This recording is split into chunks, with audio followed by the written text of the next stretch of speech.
Okay. I hope you can all see my screen. So we'll delve straight into business. I am going to be your facilitator for this session, which is going to be the human resource session, the HR.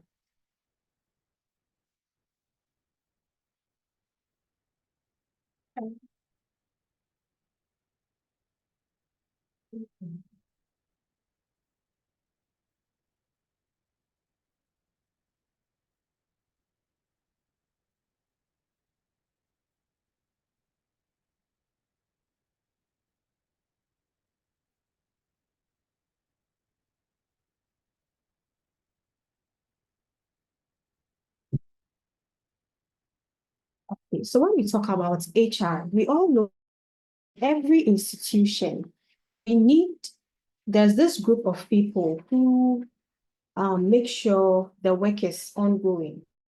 Yes, if you have a CEO, you have an operations manager, if you have a supervisor, if you have a worker, somehow we still need that element to make sure that all these people, and so these people or this group of people is referred to as the human resource. Okay, and see from what we have here, aspects of an institution is responsible for managing various elements of an organization's workforce. The HR plays a crucial role in ensuring that the workforce is available and remains productive, motivated, and aligned with company's goal. This sentence, the workforce is available and remains productive, motivated, aligned with the company's goal. I intentionally put this in a red ink to make us understand how important this statement is. The first one is the workforce must be available. So when we take the HR department, they are the group of people who make sure that the workforce is available. The work cannot, or you don't have a business when you do not have a workforce. You do not have a company when you do not have a workforce.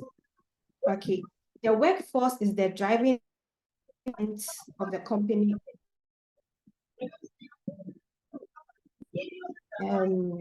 Somebody's microphone is on.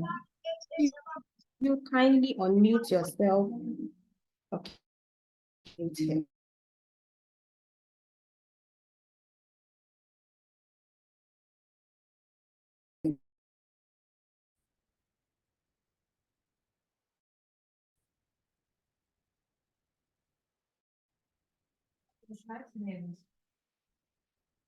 Okay, sorry.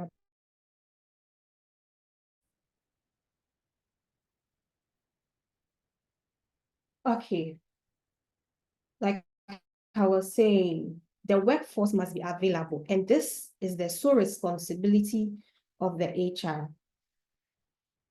So after making sure you have a working force, after making sure you have people to work with, after making sure you have people to deliver whatever services, of course, it's a cleaning services. And so after making sure you have the workforce to deliver the services that you are rendering to people, you also, or the HR team has to make sure that the workforce, which is the group of people you are working with, your employees, your workers, the cleaners, remain productive.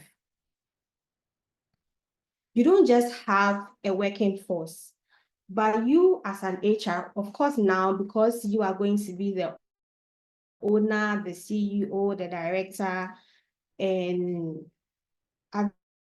and portfolios you can give to yourself, you have to make sure that after people, they have to remain productive.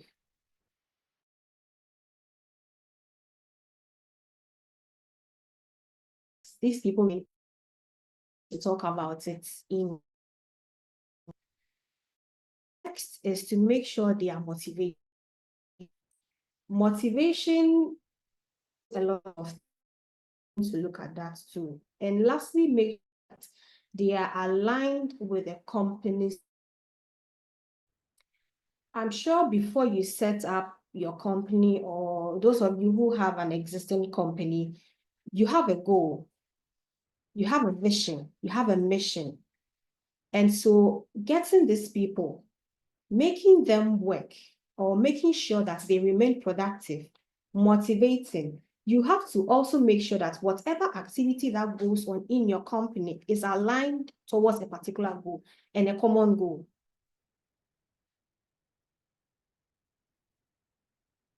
Are we clear on that? Yes. So after getting the workforce, making sure they remain productive, motivation, then we all head towards the achievement of maintaining the company's goals. These aspects includes one, recruitment. We are going to delve deeper into recruitment.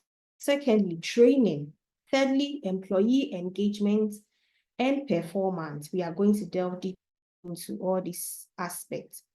Benefits administration or employee motivation. And then lastly, employees' codes of conduct. These are what we are going to particularly pay attention in. That is what we are going to start with. And so what is recruitment? How important is recruitment to an employer? And what goes into recruitment?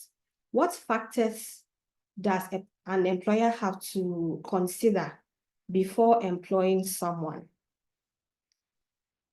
And so from what we can see, attracting, selecting and hiring qualified candidates to meet the company's staffing modes of recruitment, boards, posting bills, door-to-door or one-on-one job advertisements. And so these are avenues or ways of making sure that you reach out to find that is your incoming employees. And so some of the avenues like mentioned in notes are job boards. These job boards could be board or where you can post your employment notice. Also social media channels. A lot of people post their employment media. Some of the ways where you can also post your employment notice to reach out to qualified applicants and your incoming employees. We also have posting bills, like I said, you post bills on, billboards on walls or any place where has been or any space that gives you an opportunity to post your employment bills for you to get your people. Door-to-door or one-on-one job advertisement. You see, this is one of the important ways to get your workers, especially your cleaners. I want to make this difference. When we talk about social media, billboards, and other avenues for you to post your employees, where you can get your senior staff. When I say senior staff, I mean your accountants, your managers, and also your supervisors. Because these people are people who use the social media. These are people who are privy to all the social media and modern IT, whatever. But when we come to the workforce themselves, that is the cleaners, those who do the groundwork themselves, these people are mostly not on social media. Most of them don't even use WhatsApp. Most know what. And so these people, getting them social media, job boards, and other avenues are very difficult because these are people that cannot read much. they do not have a lot of education. Well, some people can read, but a lot of them are not even able to read or write. And so how do you get these people? What you do, or what I do, is to do door-to-door or the one-on-one job advertisement. This involves personally reaching out to potential candidates at their homes or workplace to inform them about available job opportunities. This can be effective for roles that require local hiring or when targeting individuals who may not actively seek jobs online. Like I said, these people have quote and unquote low educational background. And so reading will be a bit difficult for them. And so what I do, I have an example at a place around 37. Before we started working at this place, there was a need for me to get or to employ people. And so we posted job notices around. Funny enough, no one called us. Even those who called did not show up. And so we had to re-strategize. Okay. And so what I did was I now went to people. I now went to markets around 37 hospital. That was where the job was. And so I had to move to the markets. I had to do one-on-one. Meet people, speak to them, well, I have a job vacancy. I need this kind of people. I need a male, I need female. So I had to go to people. That posting the job notice wasn't working. I had to move to the people. And so if you want to get these people, if you want to get those who are going to work on their grounds, you need to do a door-to-door or one-on-one advertisements. Else, if you sit down and advertise on social media or other avenues that we know to post our job notices, we may or we may not get anyone to work with. And so after selecting your senior staff, which is your operations, like I said, your operations, your supervisors, your accountants, and those in the higher portfolios, after getting them, then you move to the ground, you move to door, one-on-one, to get those who are going to work for you on ground or on the sites. Okay, let's move on.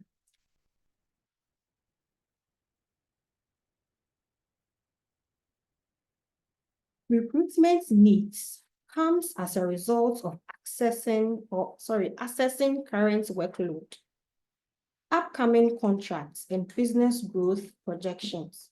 This helps to determine the number and types of employees needed.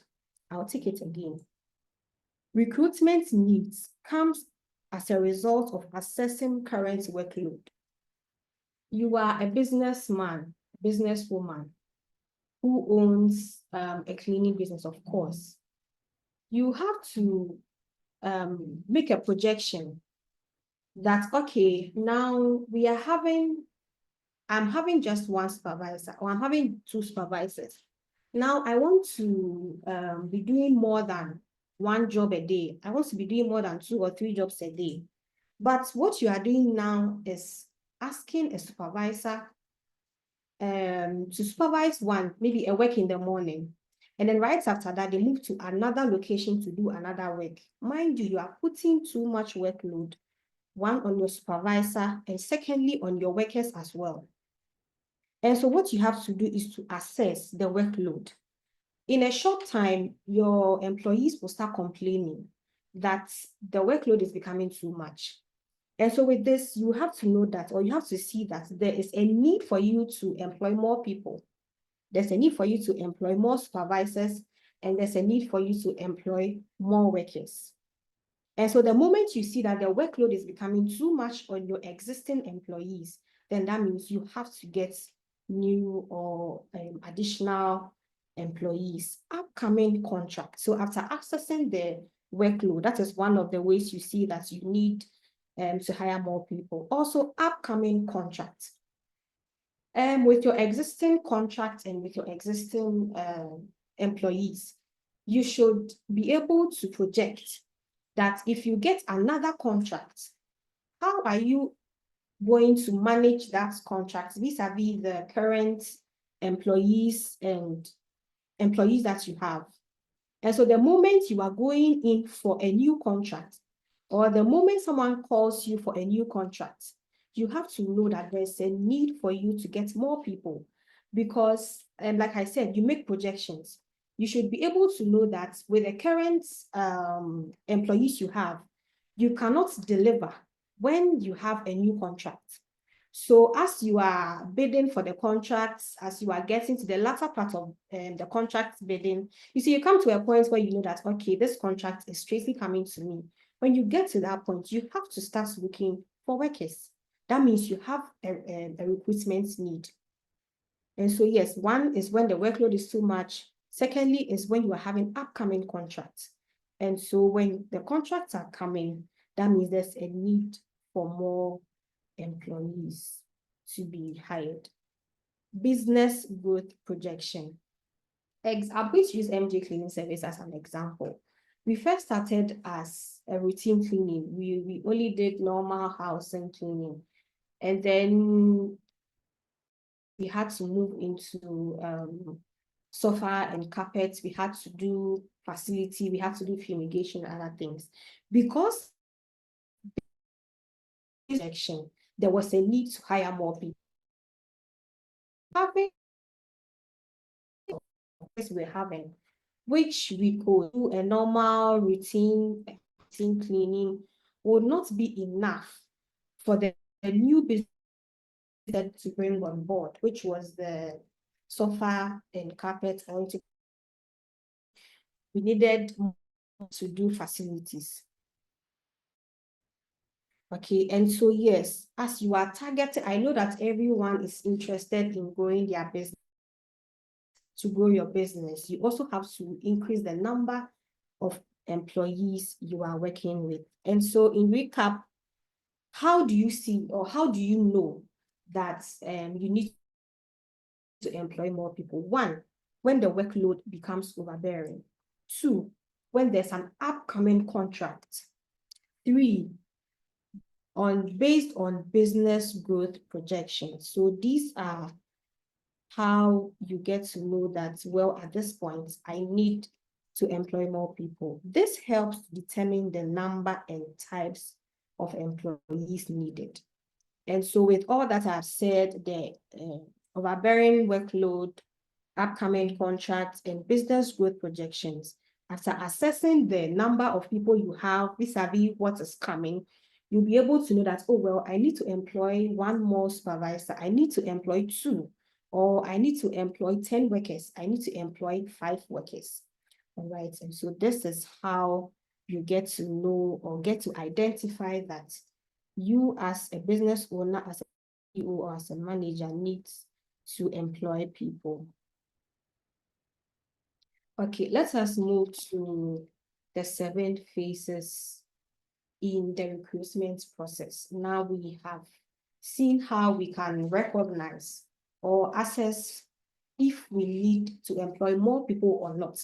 Now we know that, yes, based on our business growth projection, we have to employ more people. And so we are going to go this in recruitment processes.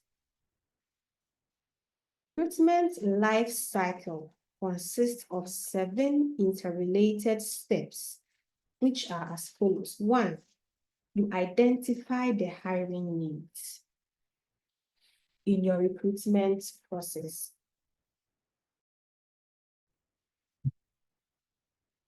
Identifying the hiring needs. I'm going to read it, so kindly pay attention to me.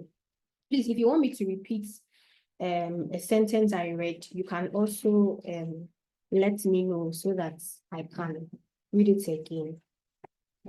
So first, identify the hiring needs. Identifying the hiring needs. How do you identify your hiring needs?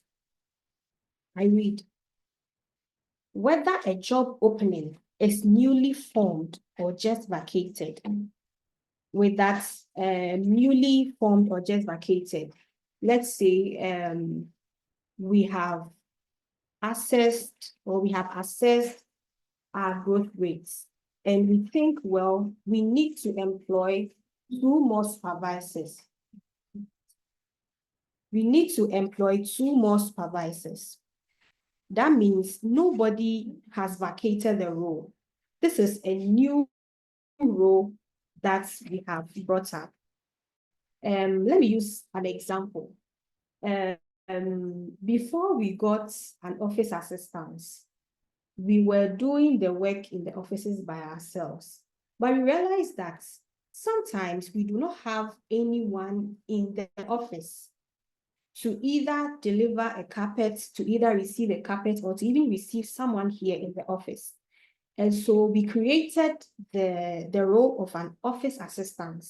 And so with that is what we term as a newly formed. Nobody was occupying that position. And so we term that as a newly formed position. Please, I want you to understand this. That is a newly formed. No one has ever occupied that position here in MG Cleaning Services. And so that was our first time of getting a new role. That was a position of an office assistant, or just vacated. When we say just vacated, we've had a couple of supervisors who had to resign, probably because they were traveling or because of any reason they had. That is, we would term that as a position that was just vacated. And so that is why I said whether a job opening is newly formed or just vacated, you cannot find what you need if you do not know what you need in the first place. So your recruitment process should start with identifying the vacancies that existed, followed by analyzing the job specification. And so as you sit down to think about what job or what responsibility the incoming employee is going to do, you also have to state and analyze the job specifications. So your recruitment process should start with identifying the vacancies that existed, followed by analyzing the job specification, including knowledge, skills, and experience needed for the role. And so as you are employing someone, you have to also pay particular attention of the person's knowledge in the position that is vacant, the person's skills, and the person's experience needed for the role. Here is how you can determine your hiring needs. 1, you figure out where the gaps are in your current team. And so before we had an accountant, we had to do everything by ourselves. We had to pay, at that time, we're not even paying taxes. And we were not doing some of the things. Yeah, that's okay. Those of us who were in the company at that time did not have any knowledge about accounting. We did not have any knowledge about taxation. We didn't know how to work our SNAs. We didn't know how to do our VAT invoices and all. So that is a gap. We saw that was a gap. Yes, we were doing the facilities, we were doing the routine, we were doing the upholstery and all. But we didn't have an accountant. And so that was a gap because none of us could do all those accounting responsibilities. We couldn't take the accounting responsibilities because we didn't have someone like that. And so there was a gap. So now we identified the gap. And the gap is that we needed an accountant. I'm reading on. So figure out where the gaps are in your current team. Check if you have new needs in terms of ability, performance, or personality. And so yes, we saw that we needed someone who could do all the taxations, the SNIT, who could pay our SNIT, who could do all everything that pertains to accounting. And so we saw that we did not have the ability. We couldn't perform as accountants, even though we were working. We were working in the facilities, we were doing the upholstery, we were doing the carpets and others. We were doing the deep cleaning, the construction cleaning.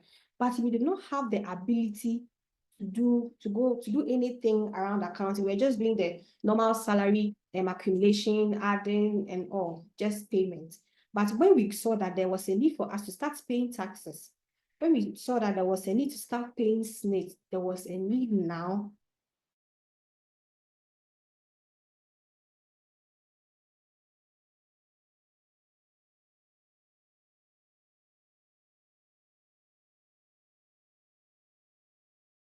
for hiring need. And so if you sit down, you have to sit down and think, all right, I have to do all these things. I have to start paying my taxes. I have to be doing SNIT. I have to be calculating taxes, NAT, and any other thing, but I do not have the ability. I do not have any idea. Then that means there's a gap now, and that means you need to hire someone to take care of that. Let me move from getting an accountant. Let's say you have 2 supervisors, and now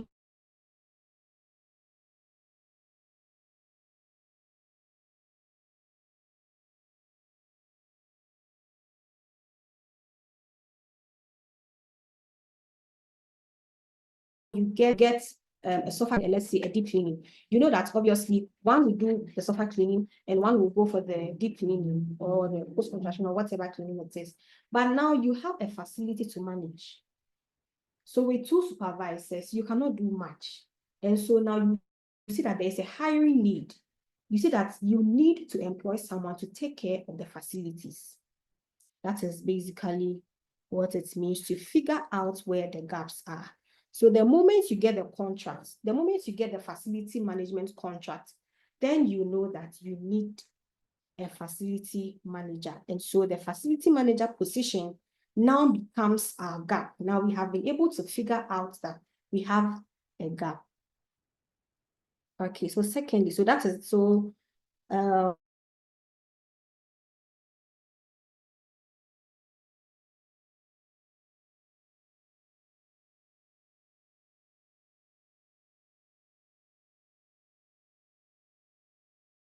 versus output when it comes to your team, input versus output. And so example, if I'm a business owner, I have a sofa machine, I have a scrubber machine, I have all the machines, which is my inputs. I have a few employees.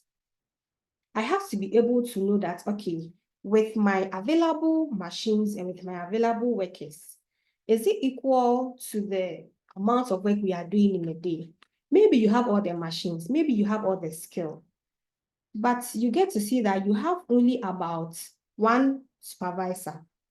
And so if you have to do a work in a day, that means if that 1 supervisor goes for that deep cleaning and there's another work as in a sofa cleaning, yes, you have the input, you have a sofa scrubber machine, but you see that you cannot do that sofa work because you do not have another supervisor to take care of that, or you do not have enough workers to do both jobs, that is maybe the deep cleaning and the sofa cleaning.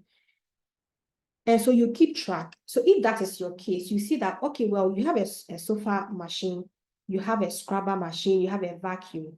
And so the first team or your only team goes to do the deep cleaning, but you get a call that needs you to do a sofa also. Yes, you have the sofa machines, you have everything, but yet you cannot do the work. Why? Because you do not have more workers to do or to go for the sofa cleaning. And so it becomes a need.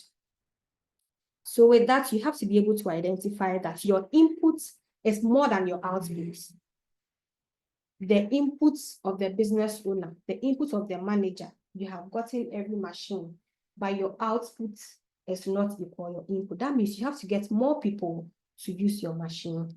Because if you have less people and more machine, it's just like not even having machine, because even if you have more machines, it is people who are going to do the job. It is people who are going to use the machines for the work. And so you have to be able to track your inputs versus your output.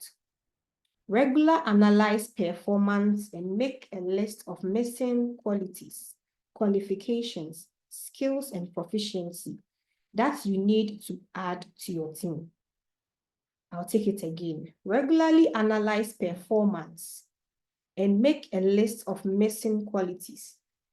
As a business owner, you have to analyze the performance of your employees.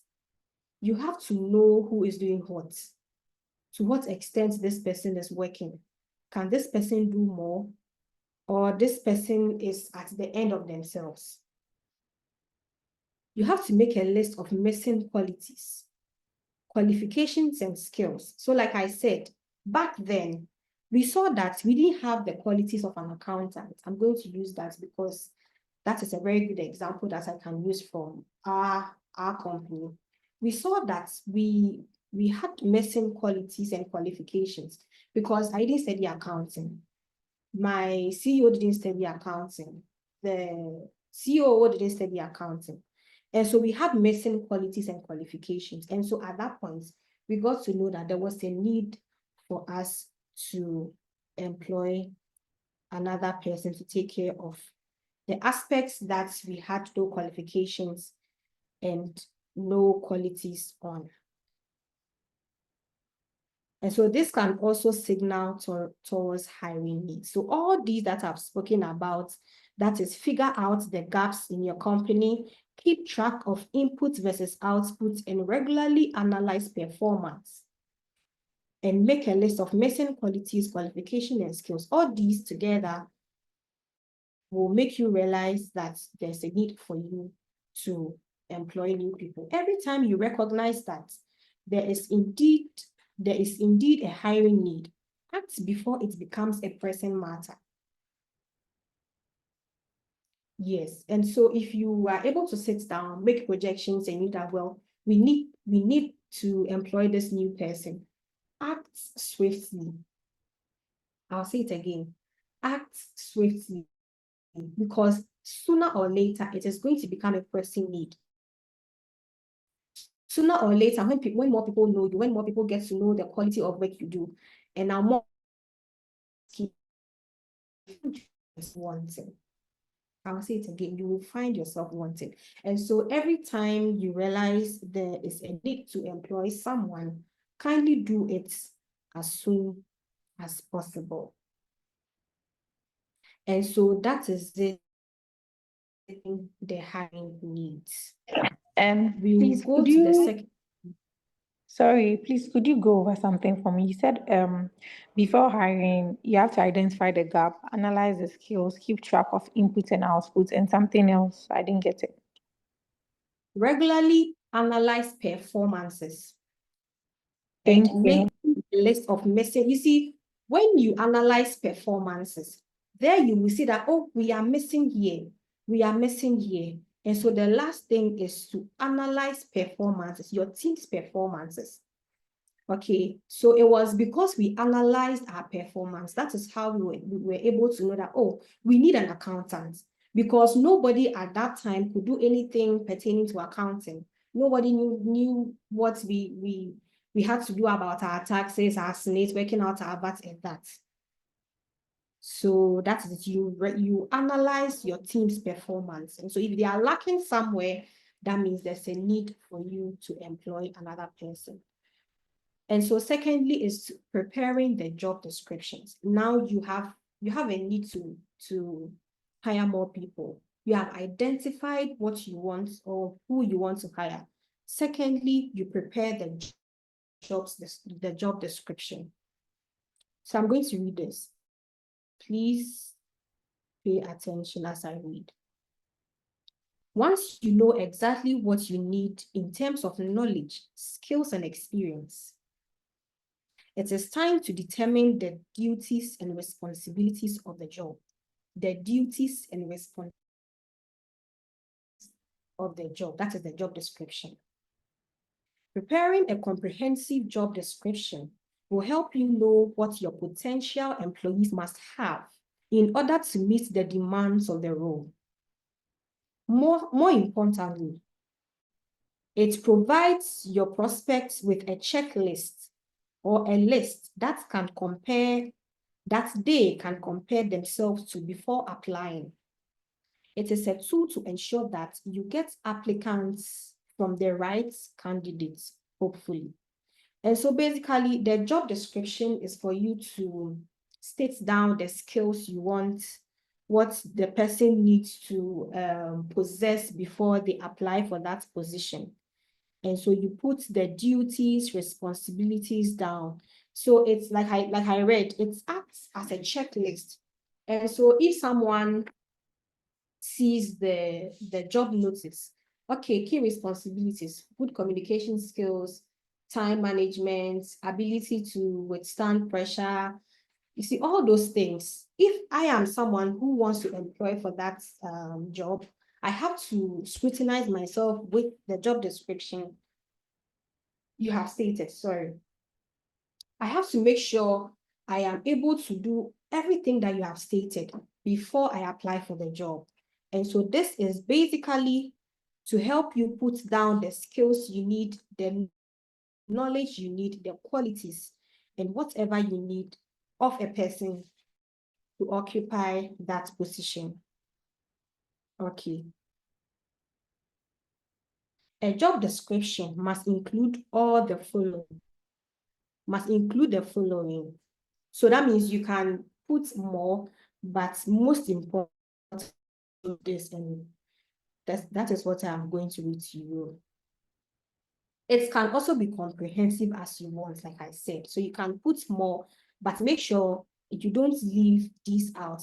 So one, duties and responsibilities. It is very, very important that on your job notice, you add the duties and responsibilities coming. If you just write a manager needed, no, you have to be able to tell us, okay, I need a manager, but I need you to possess these skills. You have to get these qualities. You have to possess this knowledge. So knowledge, skills is what you experiences. So you put all this down in the duties and responsibilities. Second, the qualification. Qualification is very, very important. So you can write, well, if you need an SHS graduate, you can write it, a PhD, a degree holder, whatever qualifications you need from the person who wants to occupy that position should be stated on the job description. Location, you have to consider that. Mostly when we want to employ someone, we look for people who live around Spentex. And so you can also add it to your job description. Okay, you need a manager.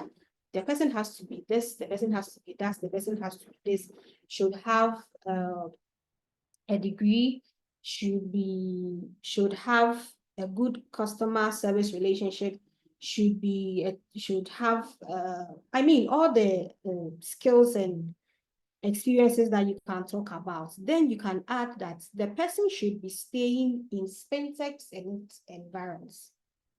So the location is very, very important so that you don't have someone from Kumasi applying for a job that is in Accra.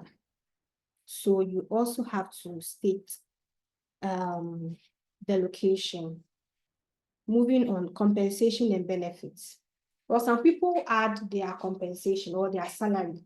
You see, sometimes when you are going walking around town, you can see bills with workers needed, N1,000 to 1,500 a month. Workers needed, N800 in 1 hour. Workers needed, yes. So you can also do that. That is not, you can choose to do that or not. Okay. So people do that, but if you want, you can just take that out. This is optional. So that is with compensations and benefits. Moving on, company's name and description, of course. It is very important for you to state your company's name. I find it very hard to know if a company is legit when I see a post without the company's name. Some people just write workers needed, N800 to 1,005. Then they write a number. straightforward, you see that these people are not legit. They are either into whatever they are into. But if you want people to know you are legit, kindly put your company's name and description there. So you are a cleaning company, this is what you do, this is where you are located. All that makes your job bill or job notice legit, job title. And so make sure you write the title that you want. If it's a supervisor, write supervisors needed. If it is workers, write workers or cleaners needed. If it's a manager, you write a manager. If it's an accountant, you write an accountant. So that is very, very important so that you don't have a manager applying for the role of a supervisor. Okay, moving on. So we have duties and responsibilities, qualification, location, compensations and benefits, company's name and description, job title, the department. Okay, someone has a question.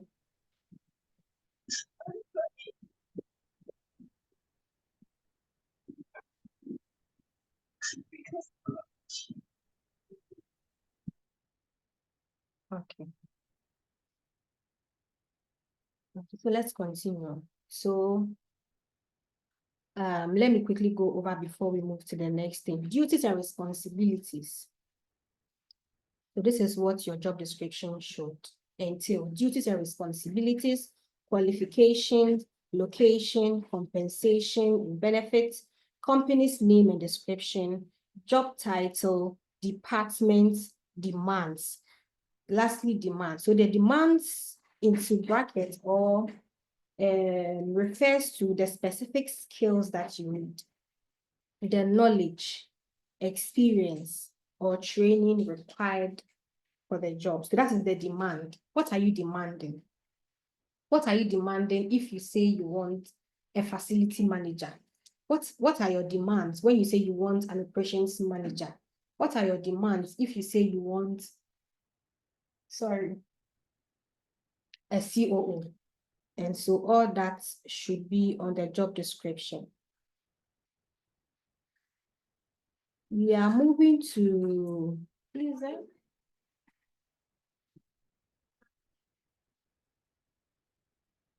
So what we just did was preparing the job description. The next one is talent search.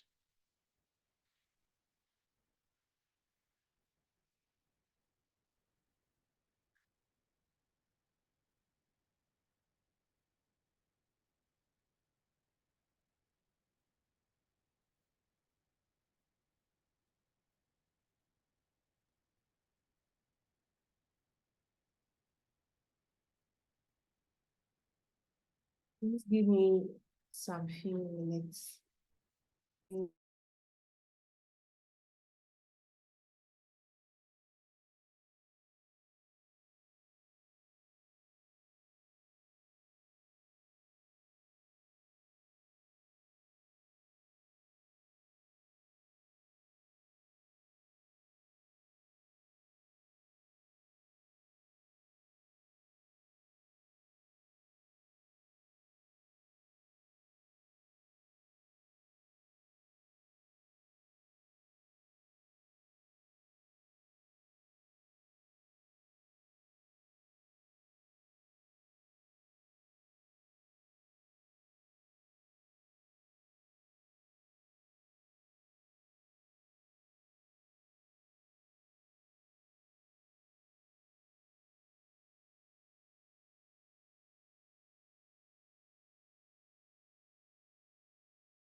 I'm very sorry. I was just alerted that I wasn't sharing my screen. I'm very sorry for that. I'm very, very sorry for that. I hope everyone can see my screen now. Please unmute yourself. Yeah. All right, all right. I'm very sorry. I guess I was sharing my screen. All right. Okay, so let's continue.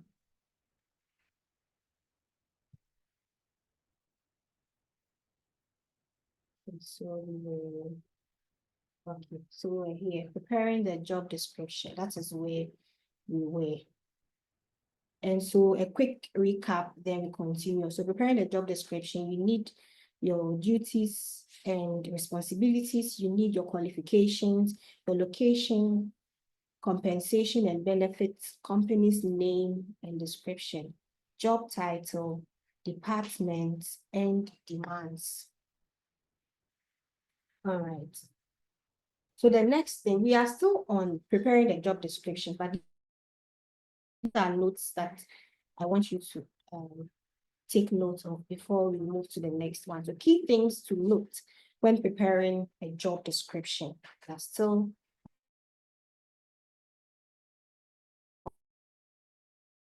clearly outline the job responsibilities, qualifications, and expectations.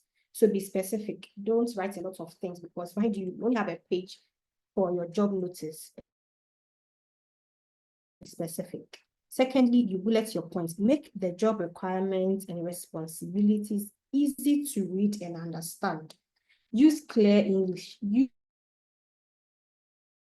so that everyone will not misread or misunderstand what you have posted on your job notice. Moving on, do not make use of vague languages. Avoid ambiguous terms that may confuse applicants about the job role. Like I said, make your job description easy to read. No vague languages, you mean this, but you said this. No, it has to be very simple, readable, and understanding. Do not discriminate on your job notice. Like, we do not need a disabled. We do not want someone who doesn't have a degree. No, there's no need to discriminate. Just put the qualifications, but don't try to play on people's what word can I use? Don't try to play on people's abilities. Yes, the person cannot do what the person cannot do, but instead state on what's the person. If you state the opposite, that is trying to discriminate other people. Ensure that your job description does not contain any discriminatory language or requirements. The next one, do not overload your requirements. Focus on the essential qualifications and skills needed for the job rather than listing every possible attribute. And so you have to only state the one that is very, very important. That is what you have to state. Sorry, on your job descriptions. Moving on. Do not make false promises. And so this is when, if you decide to put your compensations and benefits on your job description, then make sure you do not make false promises. That is, be honest about the job role and avoid exaggerating or misrepresenting the position. And so just, if you are going to pay the person 2,000, 3,000, do not write up and earn 5,000. The person comes and then you tell the person, oh, well, it is 2,000 that we can offer, but because it was a job notice, we have to do it 5K. No, kindly do not make false promises. The next one, do not neglect proofreading. After writing your job description, make sure you proofread it. Make sure you take notice of the spelling and grammatical errors. If this is not done, it can reflect poorly on your company's professionalism. if someone reads your job notice, the person can see that, oh, these people are not serious. These people are a joke. And so make sure you proofread your job description before it goes out there. And so that is it with the second phase, which is the job description. So now we are done with identifying the hiring needs and then preparing job description. The second one is the talent search. Talent search. So now we are moving to the third one slide, which is the talent search. What does the talent search entails? Identifying the right talent, attracting them, and making them to apply the most important aspect of the recruitment process. The job listing should advertise internally to generate referrals as well as externally on popular social networking sites, job boards. And so when your job notice comes out, which people will it attract? Just by what you have written down. Someone who may be qualified may read your job notice and will not be willing to apply because what you have written there does not attract the person. Like I said, I find it very difficult to ascertain whether a job notice is from a real company or from a group of scammers. I said, if you do not put the name of your company on your job description straight for it, I'll think it's a scam.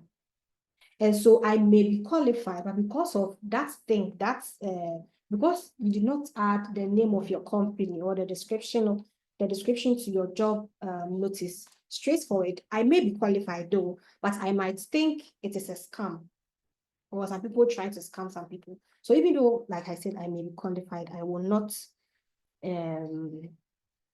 apply for that job position. Moving on. So talent search, internal source of recruitment. Internal source of recruitment. So this is searching for your talent or searching for your employees within the company. That's the first one. That is internal source of recruitment. I'm going to read again, so kindly pay attention.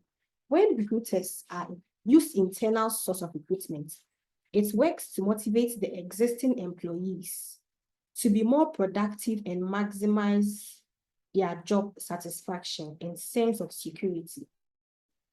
And so as a company owner, as a director, as a manager, if you decide to recruit people within your company, let's say, like I said, you need, let me give this example. Before now, or some few years ago, or some few months ago, I was not the customer service manager in NG. No, I wasn't. I was a facility manager. But when the senior staff saw that there was a need to employ a customer service personnel, they looked within and they saw that I was the best candidate to occupy that position. And so that is a typical example of an internal source of recruitment.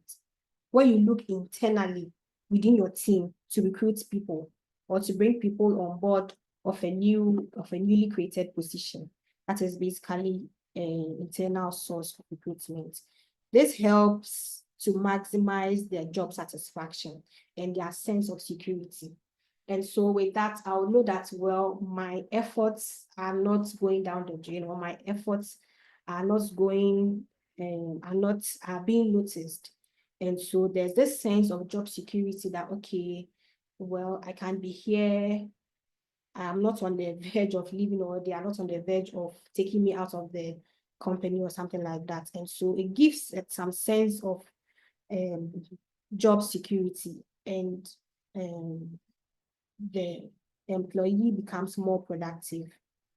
As a matter of fact, this is a personal experience that I am sharing with you.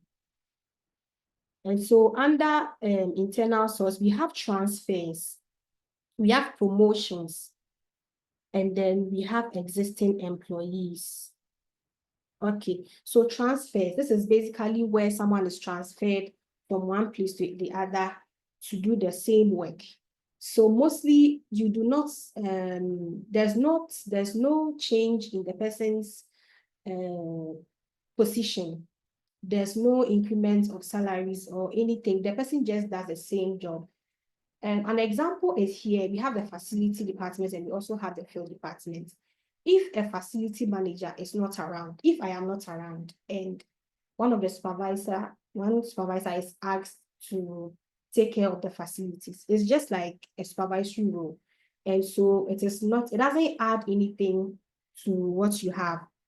Rather than if you go for a new person to come and take care of that, you have to pay the person. And so if there's a need somewhere, mostly it is temporal. That means the person is coming back. So an example is when I had to go on for leave.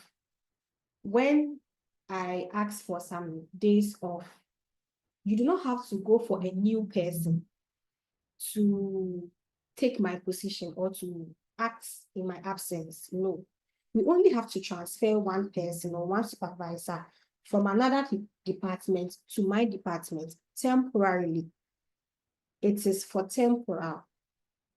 So if I come back, or if the right person comes back, the person who was acting goes back to his or her position. And so with this, there's no change of job roles, there's no change of status or salaries of the employee by transferring a suitable candidate from within the organization. So you can also do that. So that is with transfer. Promotions, that is, a vacancy can also be filled by offering a high-performing employee to take over a senior position within the organization for handling additional responsibilities along with a raise. Promotions motivate employees to perform better. I'll still use the example as myself. That's when a customer service position became vacant. The senior staff or senior staff, we had to look within the company to get one. And this, as I read, promotes motivation. And so as I'm seated here, it has further motivated me to do better in my current position. Existing employees. We are moving on to existing employees. We are still under talent search. And so keep note, existing employees. And so we are going to look at how you can source your recruitment from your existing employees. So I'm going to read this one, so kindly pay attention. The employees of your organization can spread the word and create a publicity on their social media account to help you fill your vacancy. So this is where you use your existing employees to search for talent. Mostly when we want a worker or a cleaner, we tell the cleaners around that, well, don't you have a sister, a brother, a friend, or someone who needs a job? Because I'm sure we all do this. If there's a vacancy in our companies, we try to alert someone who is close to us to apply to see if they can be able to get into that position. And so using existing employees can also be a way of recruitment for your company. That is making your employees a bait for getting new employees. Okay, then now the last one is going to be previous applicants. So when when you are going through your employment process, after you get a very suitable candidate, mind you, do not throw the other one's documents away. If you need to employ another time, you can go back to the document you have of them already. So that is the previous applicants. They have applied before, yet could not make the cut for that as at that time. And so when you have a new opening, that's per their skills per their experiences and per by their knowledge. If they qualify for this, for the current job, you just go through your already existing documents of your previous applicants. You go through them, you find one who is suitable. So now you don't have to go through that long process of recruitment again, no, or of talent search or posting your job notifications around. No, you already have a database of people who have already applied for your job. You have their documents, so you go through them, you search for 1 or 2 or 3 people who qualify for the job at hand. You call them, then you further make interviews to get just 1 or 2 people who are suitable for the current job openings. So that is with previous applicants. And so do not throw those documents away because they will become handy in the future. And so that is with internal source. We'll move to external source. So sorry about that. So a quick recap, we are on talent search. We just discussed internal source of recruitment, and now we are going to the external source of recruitment. So I'm going to read the external source of recruitment, so kindly pay attention. Recruiting through external sources offers a much wider scope for selection from a big number of qualified candidates. The process moves much faster, even for bulk requirements, while eliminating the chances of being partial or biased. And so this is an external source. And so you know that if you put your job application out there, you will get a pool of applicants, a lot of people who applies. With that, you are able to choose from a larger number of people who qualifies for the position. Okay, moving on, advertisements. Advertisement helps recruiters build a solid brand identity that attracts efficient manpower. You can go with a traditional approach by using print media or use a digital media for better results at a reduced cost. And so for the external source, we know that it is open to everyone, unlike the internal source. And so this is where you go on, you post them on your social media, you post them on the LinkedIn, the Facebook, the WhatsApp, the wherever you can post it, because this is to everybody. And so with the advertisement, it should go wider than just in the 4 corners of your business. So that is with, so we are looking at how to get the external source of recruiters. And the first one is by advertisement. The second one is job portals. Job portals are avenues where jobs are placed. Unlike when you take, let's say, WhatsApp, no, I want TikTok. TikTok is not a job portal. Even though you can put your job notices there, it is not a job portal. Job portals are mostly deal with jobs. Like let's say Jobberman, jobberman.com. Workdayforyou.com, all those job posting avenues, yes. So those are the job portals. And so that is where you can also put your job notices on job portals where you can get wider people or wider job seekers to access your job notice and apply.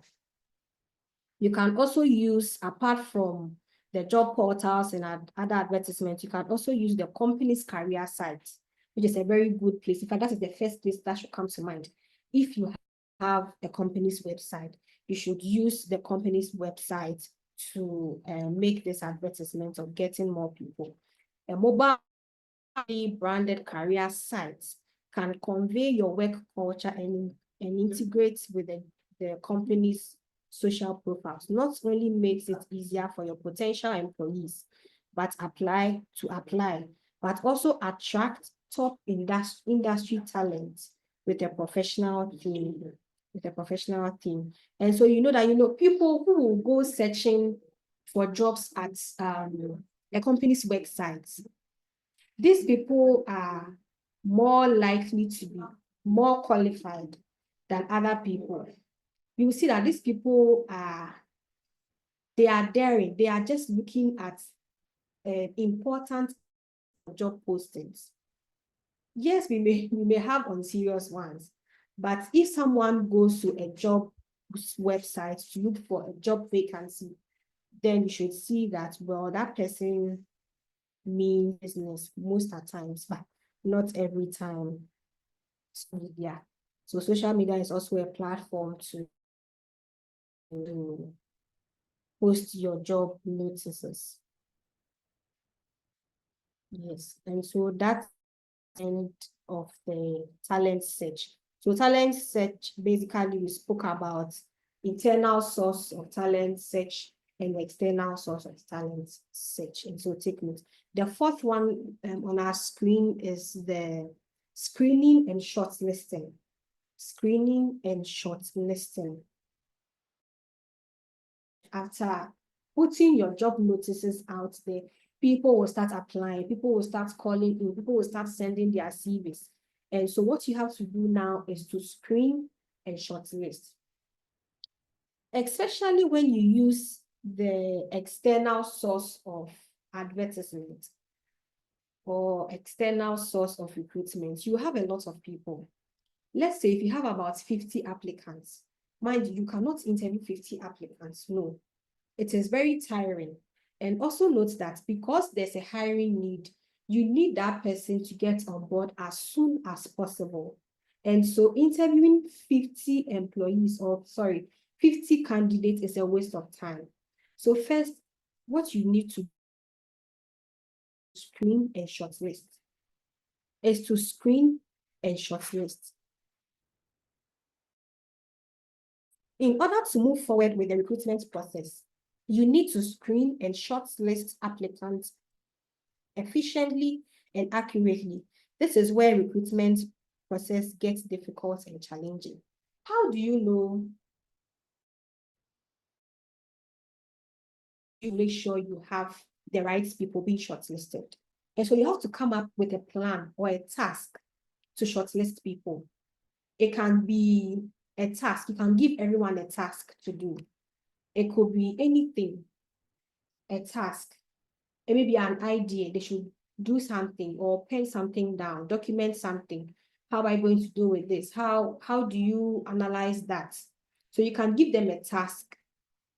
And out of the task, the number of people who do the task, how well it is done, you can use that as an avenue to shortlist your applicants. It can be anything. It can be anything. But mostly because they are not, it's not going to be a face-to-face or one-on-one. You can most at times give them a task and then they send it to you. You go through whatever you ask them to do. Whoever gets it right, that person is shortlisted. Some people might not even a task. Some people will not even do. And that will show how unserious they are about getting. So instead of interviewing 50 applicants or candidates, you can give them a task and then shortlist from there. And so that is it with the shortlisting and screening. The next one is interviewing. Now you have your shortlisted applicants. Now from 50, you have about 10 or 15. And so with 10 or 15, you can interview this 10 or 15 applicants now. And so the shortlisted applicants will now move through the interview process prior to receiving an offer letter or a rejection note. Depending on the size of the hiring team and their unique recruitment needs, several interviews may be scheduled for every candidate. And so for your interviewing, now you have 15 applicants. You would have to schedule about 2 or 3 interviewing days.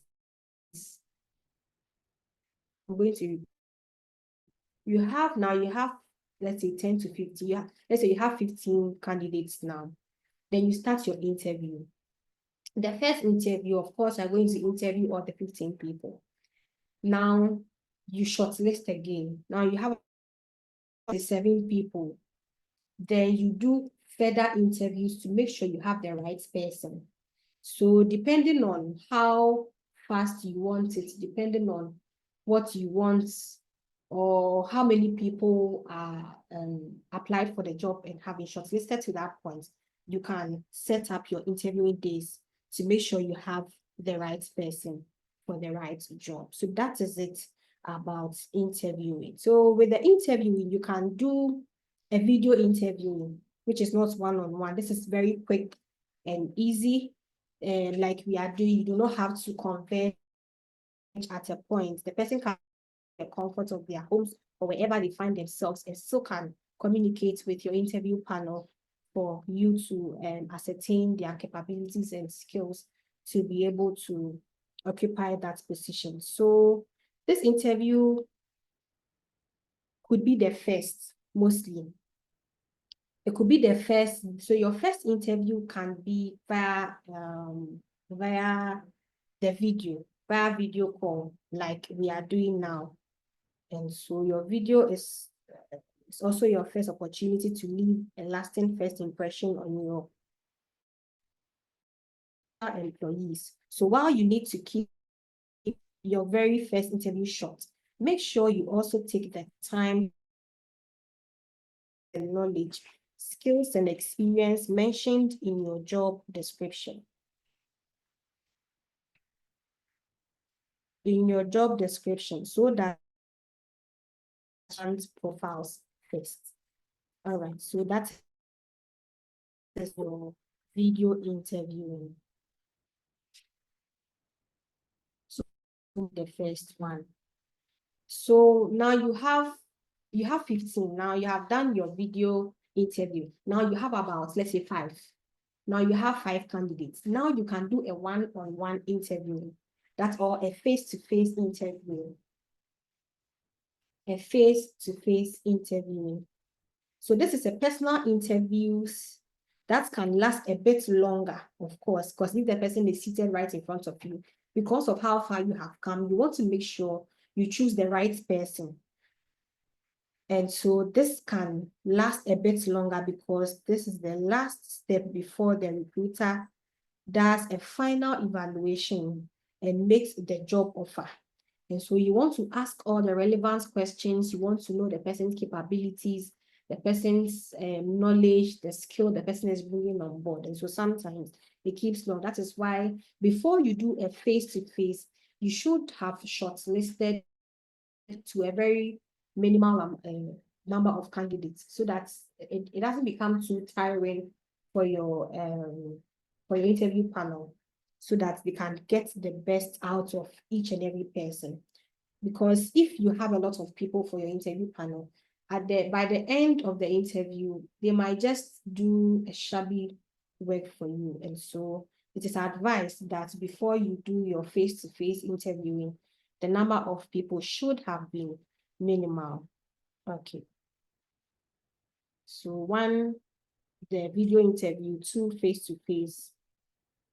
And then I'm going to give you a few interviewing tips that you can follow when you are recruiting your employees. Interviews are a two-way processes. Interviews are a two-way processes. What do I mean? During the process, the potential candidates can also assess whether your company is the right fit or not. And so do not think because you are the one employing them, you can treat anyone anyhow, even in the employment stages. No. Because if I'm an applicant and I have come to your company for an interview, I have succeeded in being shortlisted from 50 to 50 and now to 5. Now we have come to the one-on-one. As I sit before you and as I talk to you, I'm sure everyone would have introduced themselves. And so now I know this is the CEO, I know this is the COO, I know this is the manager. So now I know that, okay, if I get to join this team, I am going to work with these people seated right in front of me. And so whilst I am seated there and you are interviewing me, I am also assessing that, okay, if I get employed into this company, will I be able to work with these people seated in front of me? It's a two-way thing. As you assess the person seated in front of you, who is the new employee or the applicant or the candidate, they are also assessing you. They are also assessing you. And so we have to be very courteous when we are conducting interviews. You have to be respectful. Don't think because you are interviewing them, you can talk to them anyhow, you can treat them any, ask unnecessary questions, behave unnecessarily, and think the person, because the person wants a job, the person will work with you. No. No. Some people will rather be at home than to work with someone who disrespects them in the course of the interview. So moving on, so you have to be courteous, one. Prepare questions that give you insights into every job applicant. I'll take it again. Prepare questions give you deep insights into every job's applicant's professional background. So some people are even convinced that, well, this is going to be a very good working space by the kind of questions you even ask them. And so as you ask them a questions, make sure they are questions that will bring a deep insight of your candidates. Make sure it's a sorry about that. Make sure it is a relevant question. Because like I said, as you are assessing them, they are also assessing you. So it is very important that you ask very good questions and not any kind of question. Refrain from asking abstract questions to check your candidate's reaction. Don't push them to react in a way you will not like because you are assessing them. No. Kindly be professional, even in your interview. Rather keep your questions relevant to the role. Okay.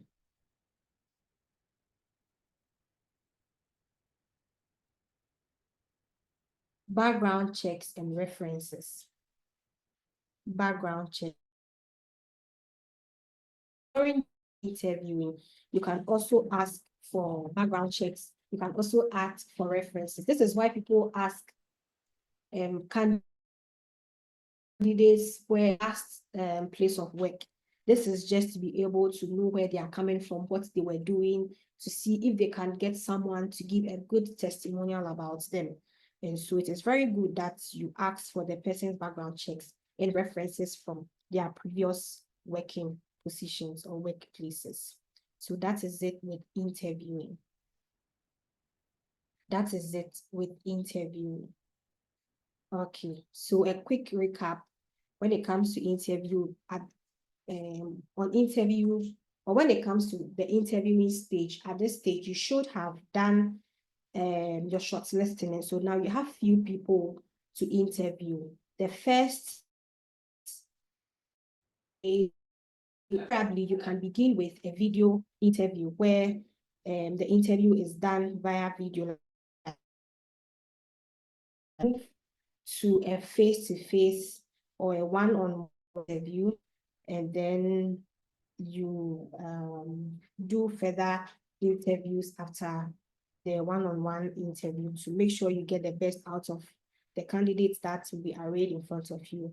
And also I gave you interviewing tips that in as much as you are assessing them, they are also assessing if they can if they can work with you in your company. So keep it professional. Keep it very professional. Also request for their background checks during the interview. So that is it with interview. The next on our screen is evaluation and offer of employment. Evaluation. So now you have every information that you need. Excuse me.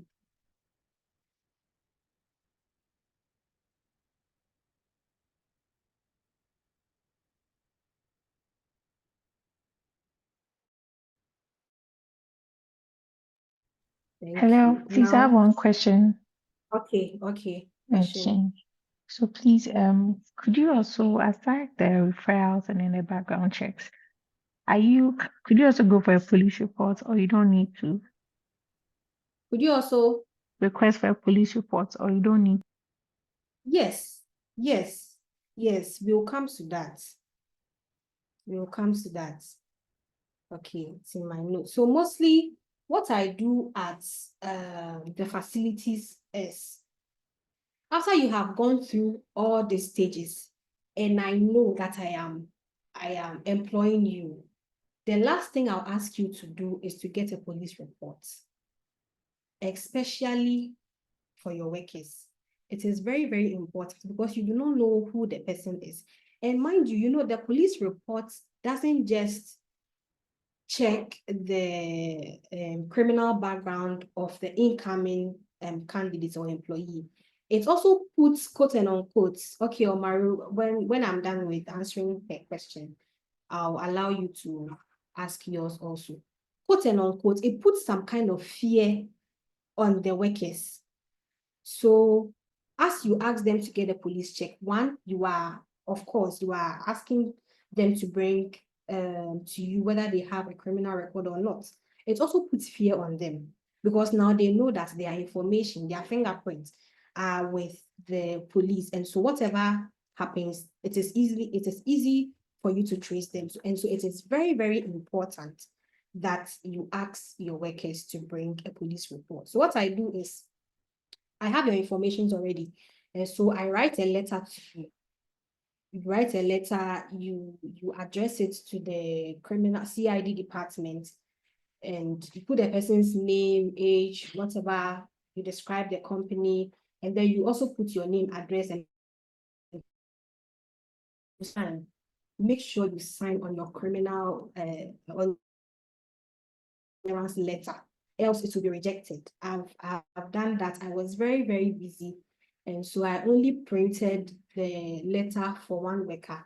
And so she took it there and it was rejected. I was called by the officer, the CID on duty that day. And they asked me a few questions about why I didn't sign it, because they know that they thought it was someone who was trying to use our company to get a police report for their benefit or anything else. Do you get me? And so it is very important. Make sure your letter is signed and is taken to the appropriate CID office for a police report to be given to you. And so, yes, madam, it is very important that you get a police report. Thank you very much for that question. Omaru Ali. Omaru Ali, kindly unmute yourself and ask your question. Kindly unmute yourself and ask your question, because I've seen that your hand is up. And so, Omaru Ali, we are waiting for your question before I continue with the evaluation and offer of employment. Okay, Omaru. Hello. Yes, we can hear you. Yeah, concerning your employees as a beginner. So, how many employees are you supposed to be employed for a beginner? As a beginner? Yes, right. All right. Okay. Thank you. Okay, Omaru. With this question, let me give you a caveat. Getting these kind of work, it is very, very difficult to get these kind of workers.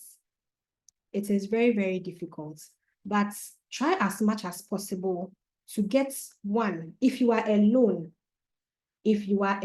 try as much as possible to get a supervisor. Try as much as possible to first get a supervisor. When you get a supervisor, mostly a supervisor is someone who should have a degree, who should have a decent qualification, a decent educational qualification, so that you can think alike with the person, so that you can communicate with the person. And so as a beginner, I'll advise you to get a supervisor. Don't think you can do everything by yourself. No.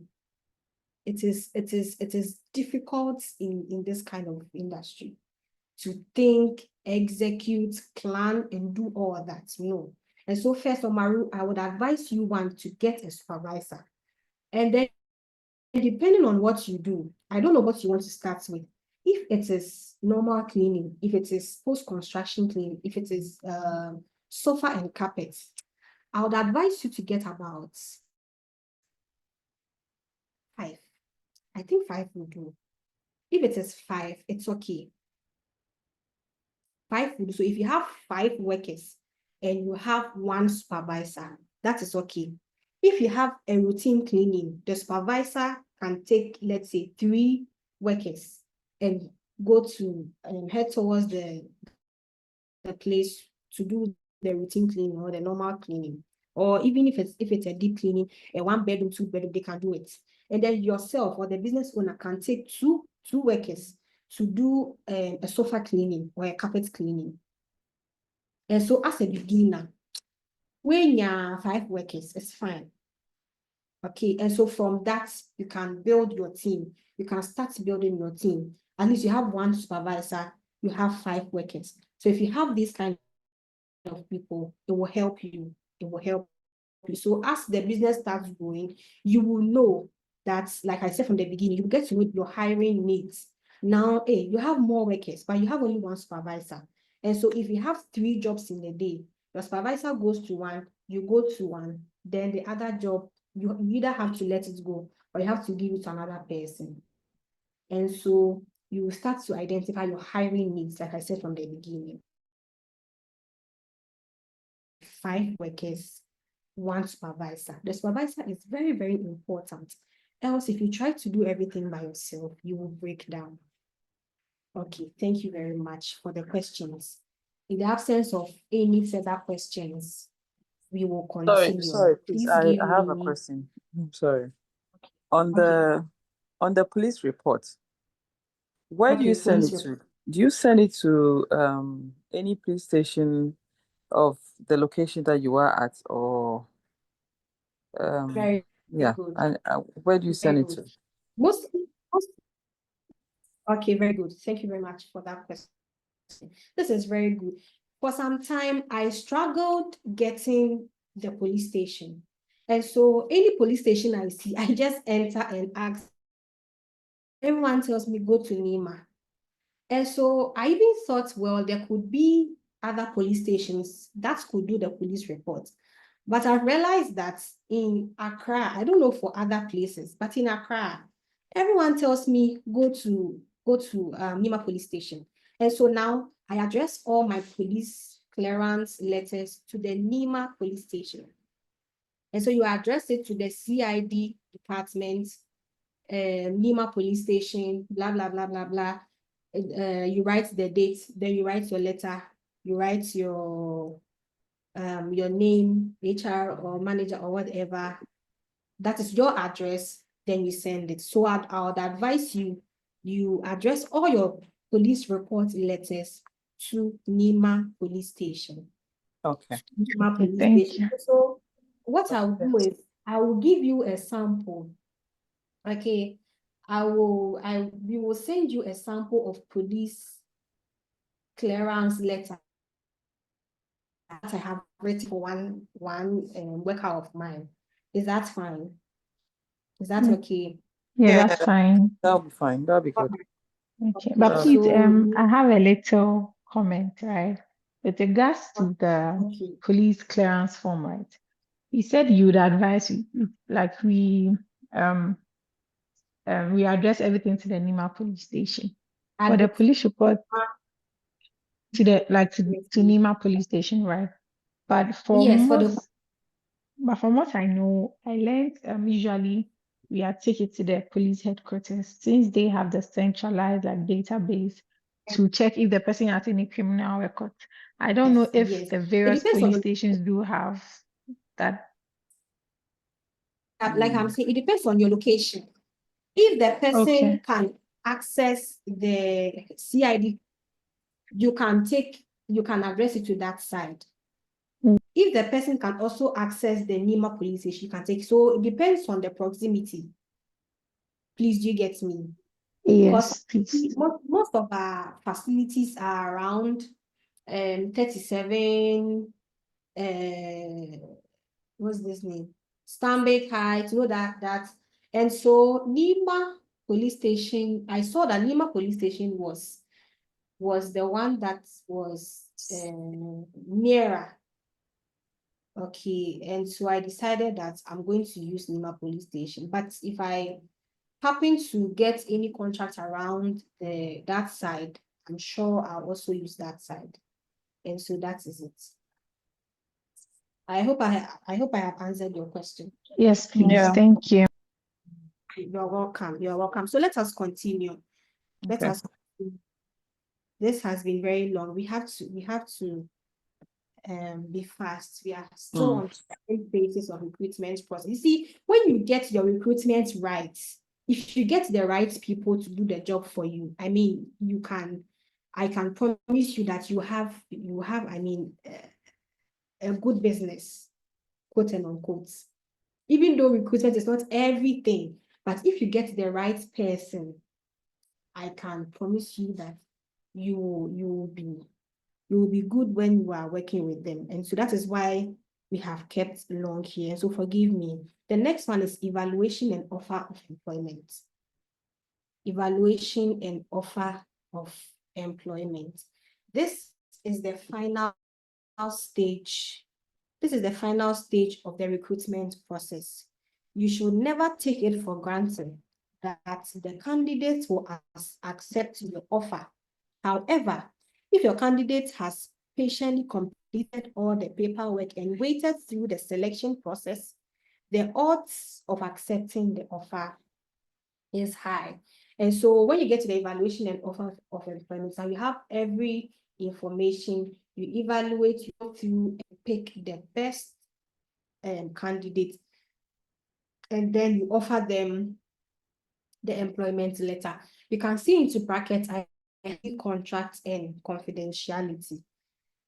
Employee contract and confidentiality. And so I'm going to go through this quickly and so that we can move on. Employee contract. Identification of parties. So what should your contract entail? If you are writing a contract between you as a business owner, as a manager, as a CEO, what should, between you and your employee, what should your contract entail? It can entail a lot of things. You can make it as comprehensive as possible. But these ones I'm going to mention are ones that you shouldn't take out. And so we are going to start. Employee contract. 1, identification of parties. We should know who and who the contract is between. It's between your company and your employee. So it should be stated. So the company's name or the CEO's, the company's name first, of course, and the CEO's name or whoever is employing the person, and then the person's name.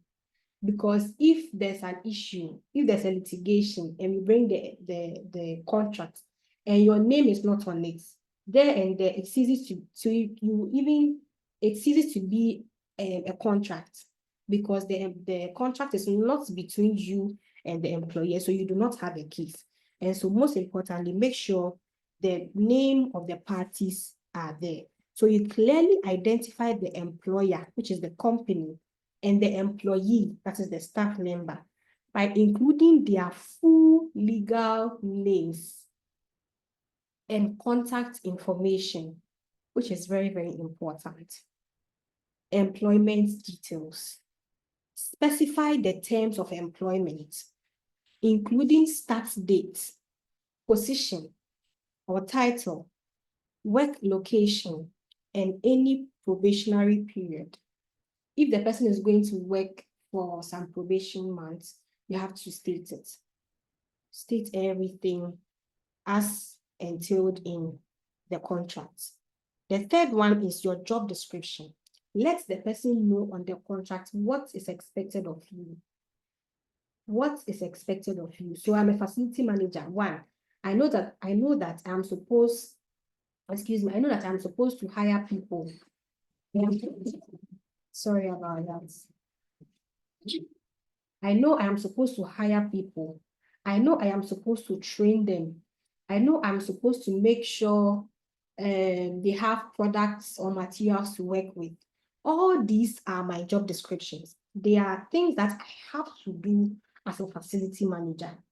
And so they should be included in my my contract letter. Work schedule. I should know how my schedule would be like.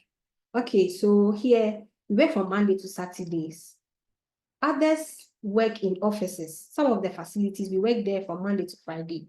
And so in our contract, the employees work from Monday to Friday. And so you have to know how the work will be.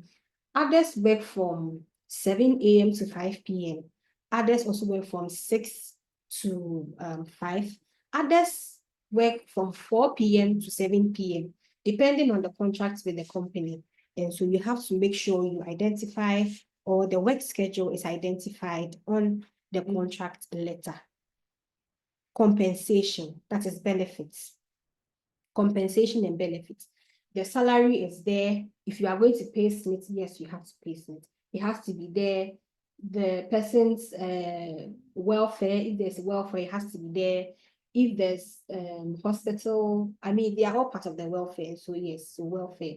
So SSNIT and paid leave, they are also benefits. So the person's salary, the person's paid leave, the person's welfare, and other things, everything you term as benefits that comes from the company to the employee should be stated on the contract letter so that you can access it anytime that you want. Terms of employment. This is what you want. So specify the duration of employment. Contract, example, permanent or fixed term. Sometimes it could be on a contract basis. Sometimes too, it could be permanent. Termination, renewal, all these things are termed as, or are called the terms of employment. So you make it known on the employment letter. Confidentiality and non-disclosure. So these are statements that you include. We will come to that, so I just want to just give a brief explanation. These are statements that you add to your contracts. This is binding. Okay, it binds the employee from taking your information outside. We will look more into that, but this is just a brief summary. Your code of conduct and policies. You let them know what they should expect. If it's a professionalism, workplace behavior, compliance with company's rules and regulations. And so you have to make the code of conduct available on the contract. The governing law. Specify the governing law and jurisdiction that will apply to the contract, particularly in the country the company operates, if it has multiple jurisdiction of countries. And so mostly, you get your contract and you see this contract, or this contract is governed by the laws of Ghana. And so meaning whenever there's a litigation, that means we are going to use the laws of Ghana to settle the litigation.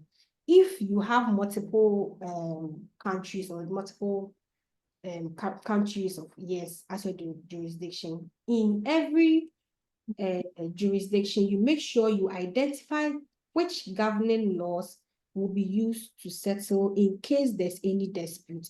And so it is very important that you add the governing law, the laws that will govern the contracts you are making. Signature. You can have the person's name, you can have the person's contact.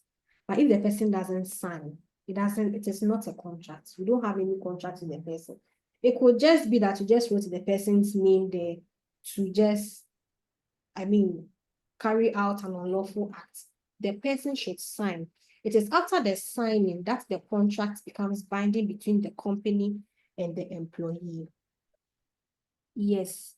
So before the signing, there are things that you should have of the person before you sign. One, a valid national ID card. You cannot work with someone and not have their ID. No. Any form of ID, whether here in Ghana, we use Ghana card, especially. Some people will say, I don't have a Ghana card. Anything the person has that can show the person's nationality or something about the person. Okay, so make sure you have the person's ID card. Make sure you have a guarantor of the person. Someone should guarantee the worker that you are having. Home inspection. Inspect the person's home. Inspect, because you see, this worker saying sometimes they can behave in a way, they can just leave you. Some people can even steal something. They can steal and you won't see them again. That is why we take all these things. You take the name of the guarantor. So the guarantor, you take their names, their contacts, where they live, and the relationship between the guarantor and the employee. It is very, very important because we have had issues where we did not have all these things and we found ourselves wanting. And so please, before you sign the contract with the person, make sure you have one, a valid identification card. Two, you should have a guarantor or two people minimum who can guarantee for the incoming candidates. Three, home inspection. And then four, the police report, like you said. And so these are things that you should require before you sign the contract. It is very, very important to take the police reports. Like I said, it is not only to check the criminal background of the person, but to quote and unquote, put fear in their heads. You see, these people, anytime they go for the police reports, it puts some fear in them that my information is at the police station and so I cannot do anything. Mind you, I've had workers who did not start the work before because I asked them to go for a police clearance. All they said was, I didn't want, let me quote them, me police station. What is this person trying to tell me? That means this person can do anything bad. Because if you don't have any bad idea or anything bad you do in the near future, why should you be scared that the police has your reports? I've done the police reports before because I know I don't have anything to hide.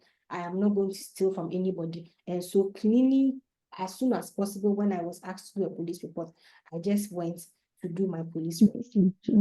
So it is very important. Sorry? Just Yes, please, so, you yes. So please, one question. okay. Please, aside, okay, when we're talking about the work schedule, right? You made mention of the fact that some people's contracts, they have maybe 7 a.m. to 5 p.m. Some have 7 a.m. to 6 p.m. and some have 4 p.m. to 7 p.m. Yes. 4 p.m., 7 p.m. Oh, okay. I had 4 a.m. No. Okay. But And if one last question, please. no, let me make this clear. Okay. You see, the time schedules, we get this time schedule depending on what the contract says. When these officers or when this people employ us, we ask them what time do you want us to work for you? What time is feasible? If we get a work that requires that we work from 4 a.m. to whenever, we will do it, provided we have workers to do the work. Okay. Do you get me? Because mind you, you have to deliver according to the demand.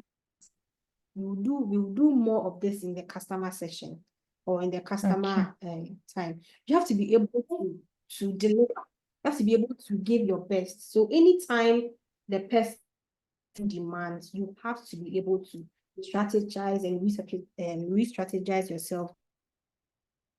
If it is 4 a.m., it will be 4 a.m. But this because the p.m. and end at 7 p.m. That is why the contract says so. Am I clear? And please, yes, please. And please, regarding the needed information, aside police reports, do you need like medicals or like medical reports from them? Yes. Yes, depends on where the person is working, or you can Okay. even do medicals for all what's the name? Medical clearance for all your workers. But mind Okay. you, like, it is very expensive. And so you have to do that bit by bit. I will advise you as a coach Okay. business. Okay, so you can do, yes, a medical clearance, medical report, but it's very expensive. And so you can do it bit by bit. So yes, you can do a medical. Okay. All right, so let's move on. Please let me ask a question on the contract. Okay. Regarding the time, like if in your contract for your employees, if you state the time they are supposed to work, let's say if someone is supposed to work from 7 to 12, but then you get a job that's you need them 7 to. a.m. or 7 p.m. What do you write in a contract to allow that, so that The time is it 7 a.m. to let's say like the time that the contract you write for someone you're employing, if you state that the person is working from, let's say, 7 to 12, but then you keep getting jobs that you're supposed to work after their working period, what do you the 7 do? to 12? Is it 7 or 7 I'm just a.m. using an 12 example. I p.m. or mean, like, 7 p.m. to 12 a.m.? okay, I'm just giving an example, whatever time you give. If the time that you're supposed to work, the jobs you are getting jobs that is outside the person's working period. What do you do? What do you write in Okay. the contract to cover that, so that your staff Okay. will not say that I've closed, or that is after my working hours? Do you Very understand? good. Yeah. Yes, I understand. You Yeah. know what? During your interview, you have see, from the beginning, I said you should write down your job description. So before you even interview the person, you know what you need of them. And so if the job or the contract you have now will have to, the worker would have to work from 7 p.m. to 12 a.m. During your interview, you ask the person, are you okay? Is it fine with you? Is it feasible for you to work within these hours? Even on weekends, sometimes we ask, is it fine for you? Are you comfortable working during the weekends? Are you comfortable working late into during the Okay. interviewing process? You will know who can work until when. Okay, so Okay. mostly has your question been answered? No. I What I'm wanted to asking add is this. some. That one is an oral interview. I'm just Okay, asking so in for, your in case contract there's a litigation whereby your employer, your staff takes to a that, legal but I wanted action to start against you. the interviewing. Mhm. Yes, so The written that is where contract. I'm coming to. Okay. Yes, that is where I'm coming to. Yes. But first you have to know if the person is willing to work into late night. And so in the contract, you have a stipulated working time. Okay. But you also state in the contract that there may be times where working hours may be increased. Okay, And that's what I so, want to know. Yes. Okay. yes, Nice. yes. It's answered. Okay. You should state it that there are times where work will go late into the night. Okay. But Okay. if a dispute comes, it will be in your contract that I told you. Yes. It is not found that exactly. So you have to state it also in your contract. Okay. Okay. That's what I wanted to know. All right. So So you have to do my that question one. has been answered. Yes. All right. Thank you very much. You're welcome. Okay. So let's move to. So we have done the police reports. We have done. So now confidentiality. Confidentiality is paramount. It is very, very important to a cleaning business operations. As an employer, you will have to disclose sensitive information. I'll take that. As an employer, you would have to disclose sensitive information, include one, client's data, where a client lives, You go to their bedrooms, you go to their wardrobes. Sometimes you see things, you see where they keep their monies, where they keep their properties. And so it has to be binding between you and the employee.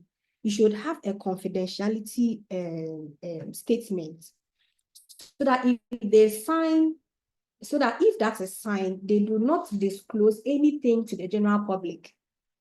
Let me read this. As an employer, you would have to disclose sensitive information, including 1, client's data, trade secrets. As I sit here, I know everything that is done in NG.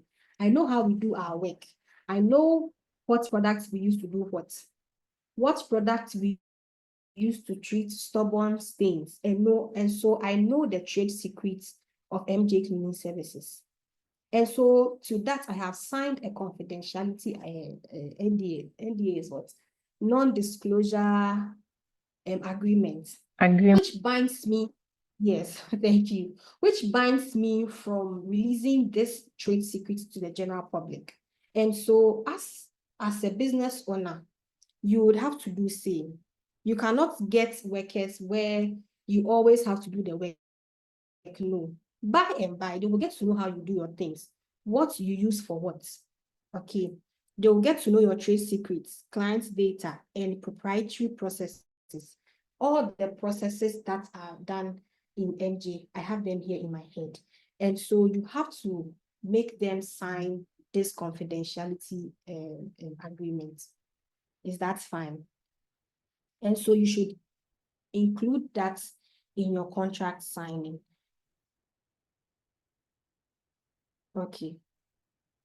And so after signing this confidentiality agreement, it becomes binding, whether the person is working with you, whether the person has left, whether the person has retired, it still becomes binding.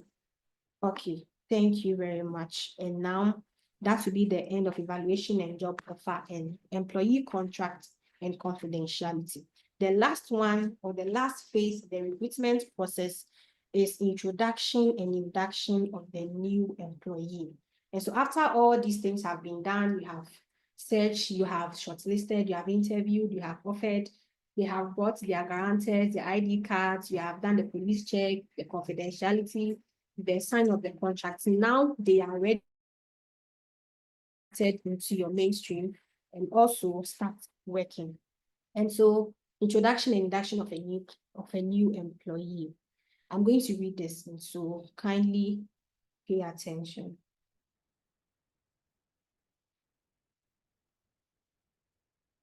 Okay. When applicants accept the job offer, they officially become the employees of the company. That is after signing. The joining date and the time is communicated to the employee. Once that is done, per employment screening, that includes reference and background checks are conducted. So after everything has been done, reference has been done, everything has been signed.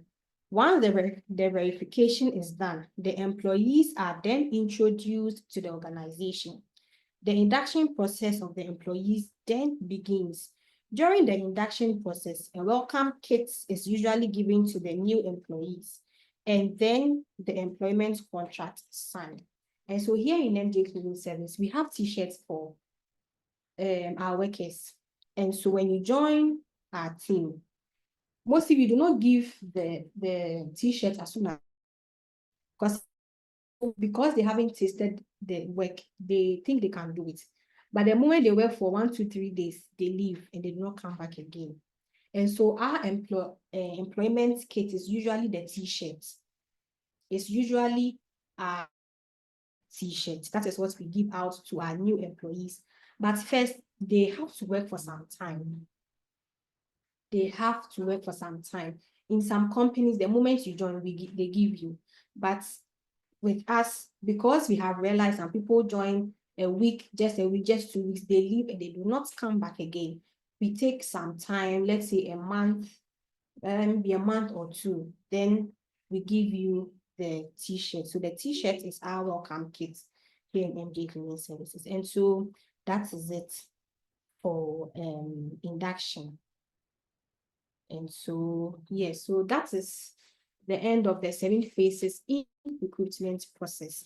So we have the identifying the hiring stages, preparing the job description, talent search, screening and shortlisting, interviewing, evaluation and offer of employment, to bracket employee contract and confidentiality. And then lastly, introduction and induction of the new employee. So moving on. Employing the disabled. I know most of you or all of you will be like, why should I employ a disabled? And so I purposely brought this here to explain few things to you for you to understand. I'm going to give examples of people we have employed and some benefits that there is when you employ a disabled person. But mind you, don't employ a total disabled. No. We are in for business. You are in for profit. In fact, we are in for profits. And so it is only things or people that will bring us profits, or only do things or only work with people that will bring profits, and not people that are here or that will work with you to waste your time and whatever. Okay, so employing the disabled. So I have here employing a partial disabled. When I say a partial disabled, you see there are some people where they cannot hear properly. Some people have problems in either left or right ear. And so when you talk to them, depending on where you are, they can either hear you or not. But those people, you can work with them. It is just a partial hearing impairment or hearing whatever. And so you can work with that kind of person. And how would you say it in English? These are people, they are not completely crippled, they just limp on one leg. And so you can also employ those people. Those people are partial disabled. We have worked with these people before. And so I am talking from experience. And so we had a contract in a hospital where we worked with two people. One was a male and one a female. The female could not hear properly in either the left or the right ear. And so yes, we worked with her. And also there was a man who slightly limped on one leg. And also we worked with him. And so employing partial disabled individuals in businesses can be highly beneficial, both from a social responsibility and standpoint. Both from a social responsibility standpoint and for business success. I'm going to explain this. 1, business benefits. They bring diverse talent home. Diverse talent. And I read. So this is under business benefits. 1, diverse talent. These people, they are very talented. I don't know if this was around my national service. Someone told me that he went to a place where there was a hotel, and those who dressed the bed were cripples. I didn't even believe it, but I heard it was true. And people are very good at laying beds, even more than those who think they have legs and can go up and down. And so with that, they had diverse talents. Yes, you have someone who can be at the reception, someone who can do this, someone who can do that. But this crippled person was very good at laying beds and laying all the beds in their hotel. The person just has to go find their way to go to the room and get the laid. And so also with my example, this man that I'm talking about, he was there working with us. We had about 6 workers at the hospital. And with this females, and he was the only male. I have a man, and he was the only. We had this kind of windows. He was the only one who could wash the nets in the windows. And so anytime that net was to be washed, he was the only one I'll call. In fact, all the females said they couldn't wash the windows, and the windows still has to be done. And so that man, he was the only one who was able to do that. And so I saw them, if this is something we can offer us, then why not? And so we worked. So even though they all had schedules they had to work with, his was like an additional support or additional work he had to add to his schedule to make sure the windows are always clean. The windows were fixed in a very funny way. The windows had some screws, had a lot of things, but he was the only one who could do it. And so I saw that he was as important as anyone else. The disabled employees often bring strong work ethics, reliability, and attention to details. Talking about this man was very, very reliable. In fact, he was one of my best workers. He was very old anyways. He was almost in his 50s, but because of his stature, or you might not know, he's approaching 50. But he did the work very well. Anytime I needed someone to work for me in the hospital at unfavorable hours, aside, there was one girl who also helped me to take up those, like, this man was always there. Anytime I tell him to do, he's always available to do the work. And so for me, very, very reliable. But the caveat is these people that employ you, sometimes they might fight that you are bringing a partial disabled person to work for them. But it is up to you to convince them. It's up to you to convince the client can work. And it is up to you also to encourage this partial disabled person to pull or to give their best to be able to be accepted by the client. And so working with a disabled is not that bad. And so you can find your way around it. But also, I always paired him with someone because, yes, he was reliable. And so I cannot make him go, or I cannot employ another person instead of him. Anytime there's something that we have to do and it is a bit different, I mostly pair him with someone so that he can help, so that the person can help him do certain things that he also couldn't. And so that's how I was working with him. This improved computation. So that's the second one. So apart from dialect, they also improve companies' reputation.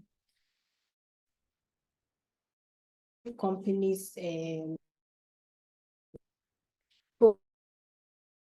enhances the company image.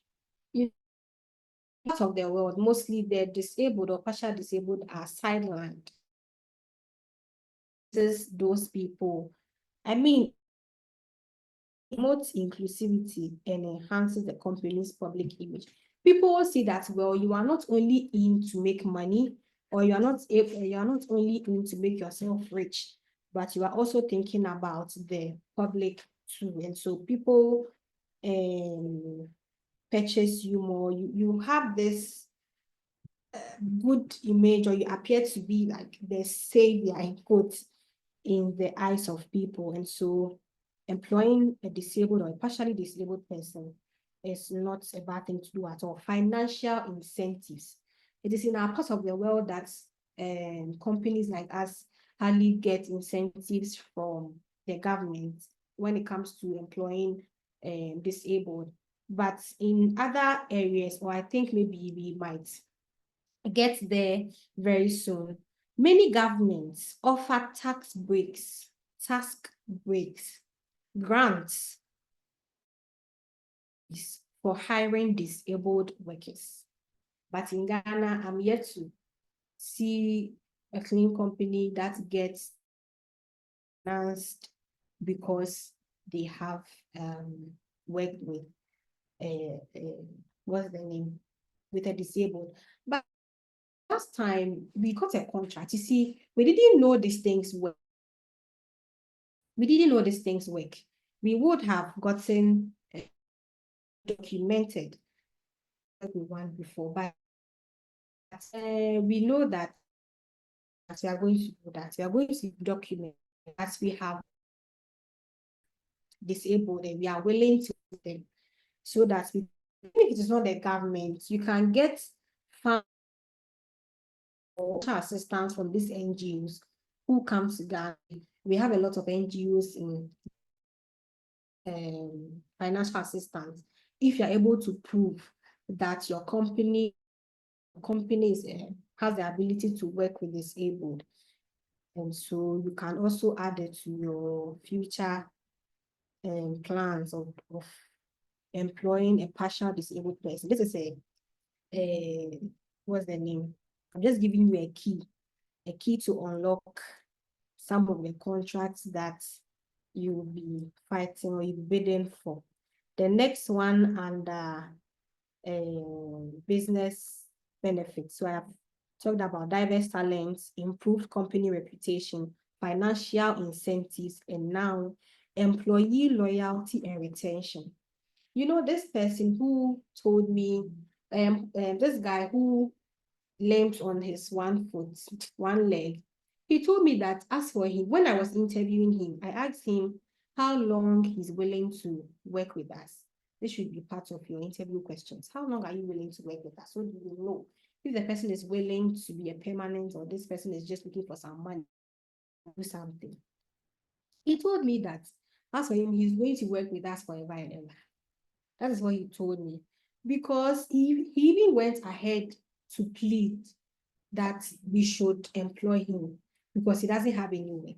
Okay, so this person, if it wasn't for the fact that the contract ended and we had to stop working for them, I'm sure he would have still been working with us. Okay, so these people are very loyal. These people are very reliable. And they are retained at a particular place. They do not, see, there are these people where they work with you a month, 2 or 3 months, they just leave. No, these people or people who are partially disabled are not like that. If they are able to work with you, they will work with you for long, unless something beyond their control happens. And so the last one under business benefits is increased customer trust. Increased customer trust. It's just like the public image. Gaining some people, when they see you working with a partially disabled person, they gain or you gain this kind of empathy with them. Also, they know that you are not just in to make profit or to make yourself rich, but you also care for people to better their lives. So many customers appreciate businesses that practice social responsibility. And so that is it with the business benefits. Number 2 is workplace culture benefits when it comes to working with a partially or a disabled person. Workplace culture benefits. 1, stronger team morale. Encouraging diversity fosters teamwork, empathy, and a positive work environment. I'll take that again. Under the workplace culture benefits, the benefits it will give to your workplace or your workplace culture. Stronger teamwork, because I know the things he can do and the things he cannot do. I mostly pair him with people. And so this helps to improve teamwork, because everybody knows that if this person is to take water from downstairs to the top, this person will end up spilling water on the staircase because of how he walks. And so mostly I pair him with another team member. And so if water is to be taken upstairs, the team member will do that. But he's very good at sweeping, he's very good at mopping, he's very good at doing washrooms. But sometimes if he has to pick water in a bucket from one place to the other, he will end up spilling the water. And so if he has a team member, he would have to do it she will have to do it with him. And so teamwork. Secondly, better problem solving skills. Like I told you, I had the windows in the hospital had been whoever fixed it, I don't know. It was very difficult to remove them, but he had a better way of solving that problem for me. So he was the only one, like I said, who cleans that window. And so under workplace culture, one, stronger team morale, better problem solving skills. So I'm going to read this under better problem solving skills. Employees with disability often develop creative ways to complete tasks, benefiting overall operations. And so that is what I just explained. And so the third one under work culture benefit is going to be encourage inclusivity. A culture of inclusion helps all employees feel valued and engaged. So like I said, we include him in everything we do. We do not sideline him because of his disability, no. So we practice inclusion. And so, workplace culture also involves inclusion. And so by including him in everything we do, this is helping to improve our workplace culture. So that's the second one. The third one is compliance and legal benefits. Compliance and legal benefits. Meeting legal obligations. That is under the third one. That is the compliance and legal benefits. So meeting legal obligations. Many countries have laws requiring business to provide equal employment opportunities. And so, yes, I don't know if this works in Ghana, but yes, it does. Yes, it does. It does. That some businesses are obligated to employ the disabled, and this also works in Ghana. And so, yes, that would be the end of employing a disabled. And so I beg you, when you go to employ your people, make sure you employ someone also who is partial disabled, and it also comes with their own benefits. Sometimes if you are even going for a contract bidding and you are able to prove that you can work with a disabled person, you might have an upper hand as compared to persons or companies that do not work, or it's not a culture for them to work with disabled. Okay. And please, could you go over the compliance and legal benefits just briefly? Okay, compliance and legal benefits. I'm going to read again, meeting legal obligations. And so we have legal obligations, like a law. You want to meet the obligation of the law. So that is what I'm going to read. Many countries have laws requiring business to provide equal employment opportunities. Many countries have laws requiring business to provide equal employment opportunities. And so when you do this, you are complying with the laws of the states.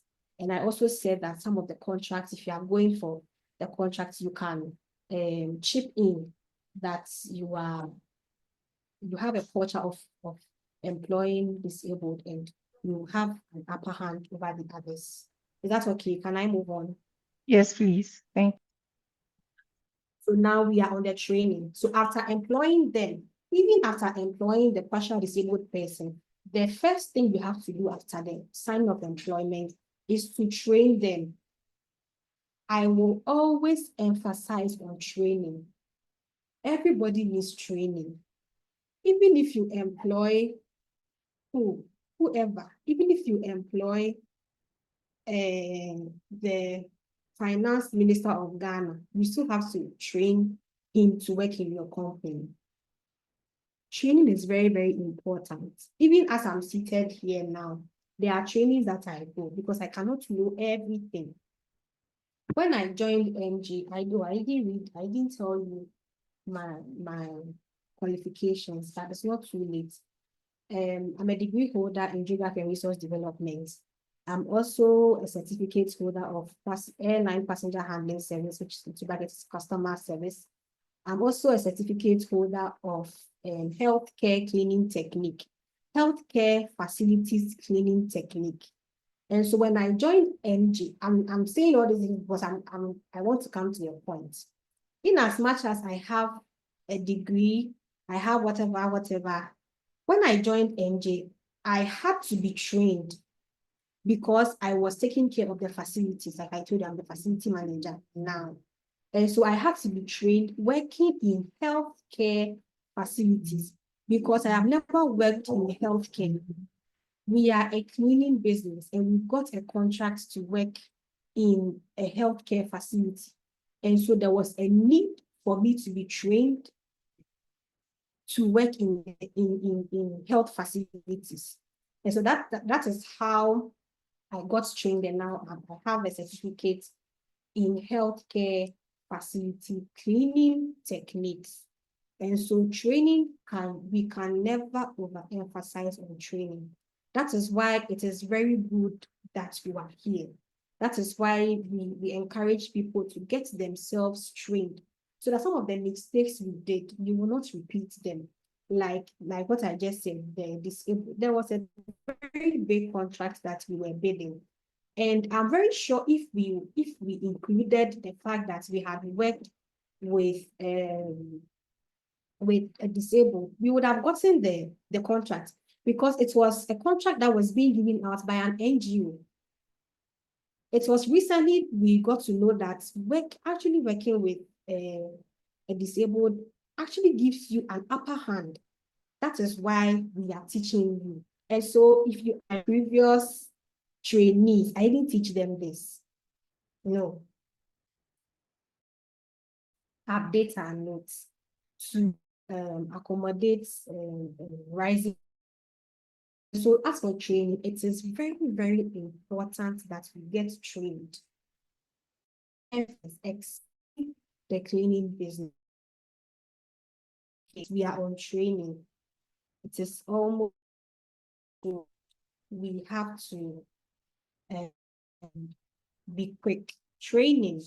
And so training is a systematic activity, because it doesn't end.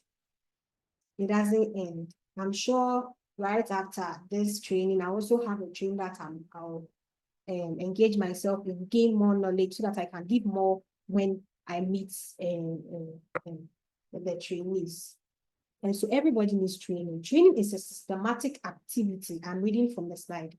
Training is a systematic activity performed to modify the skills. And so, yes, I had some skills. Like I said, I had skills that I gained from school, from training, and whatever. Even during my national service, I gained some skills. But when I joined, I still needed to modify my skills.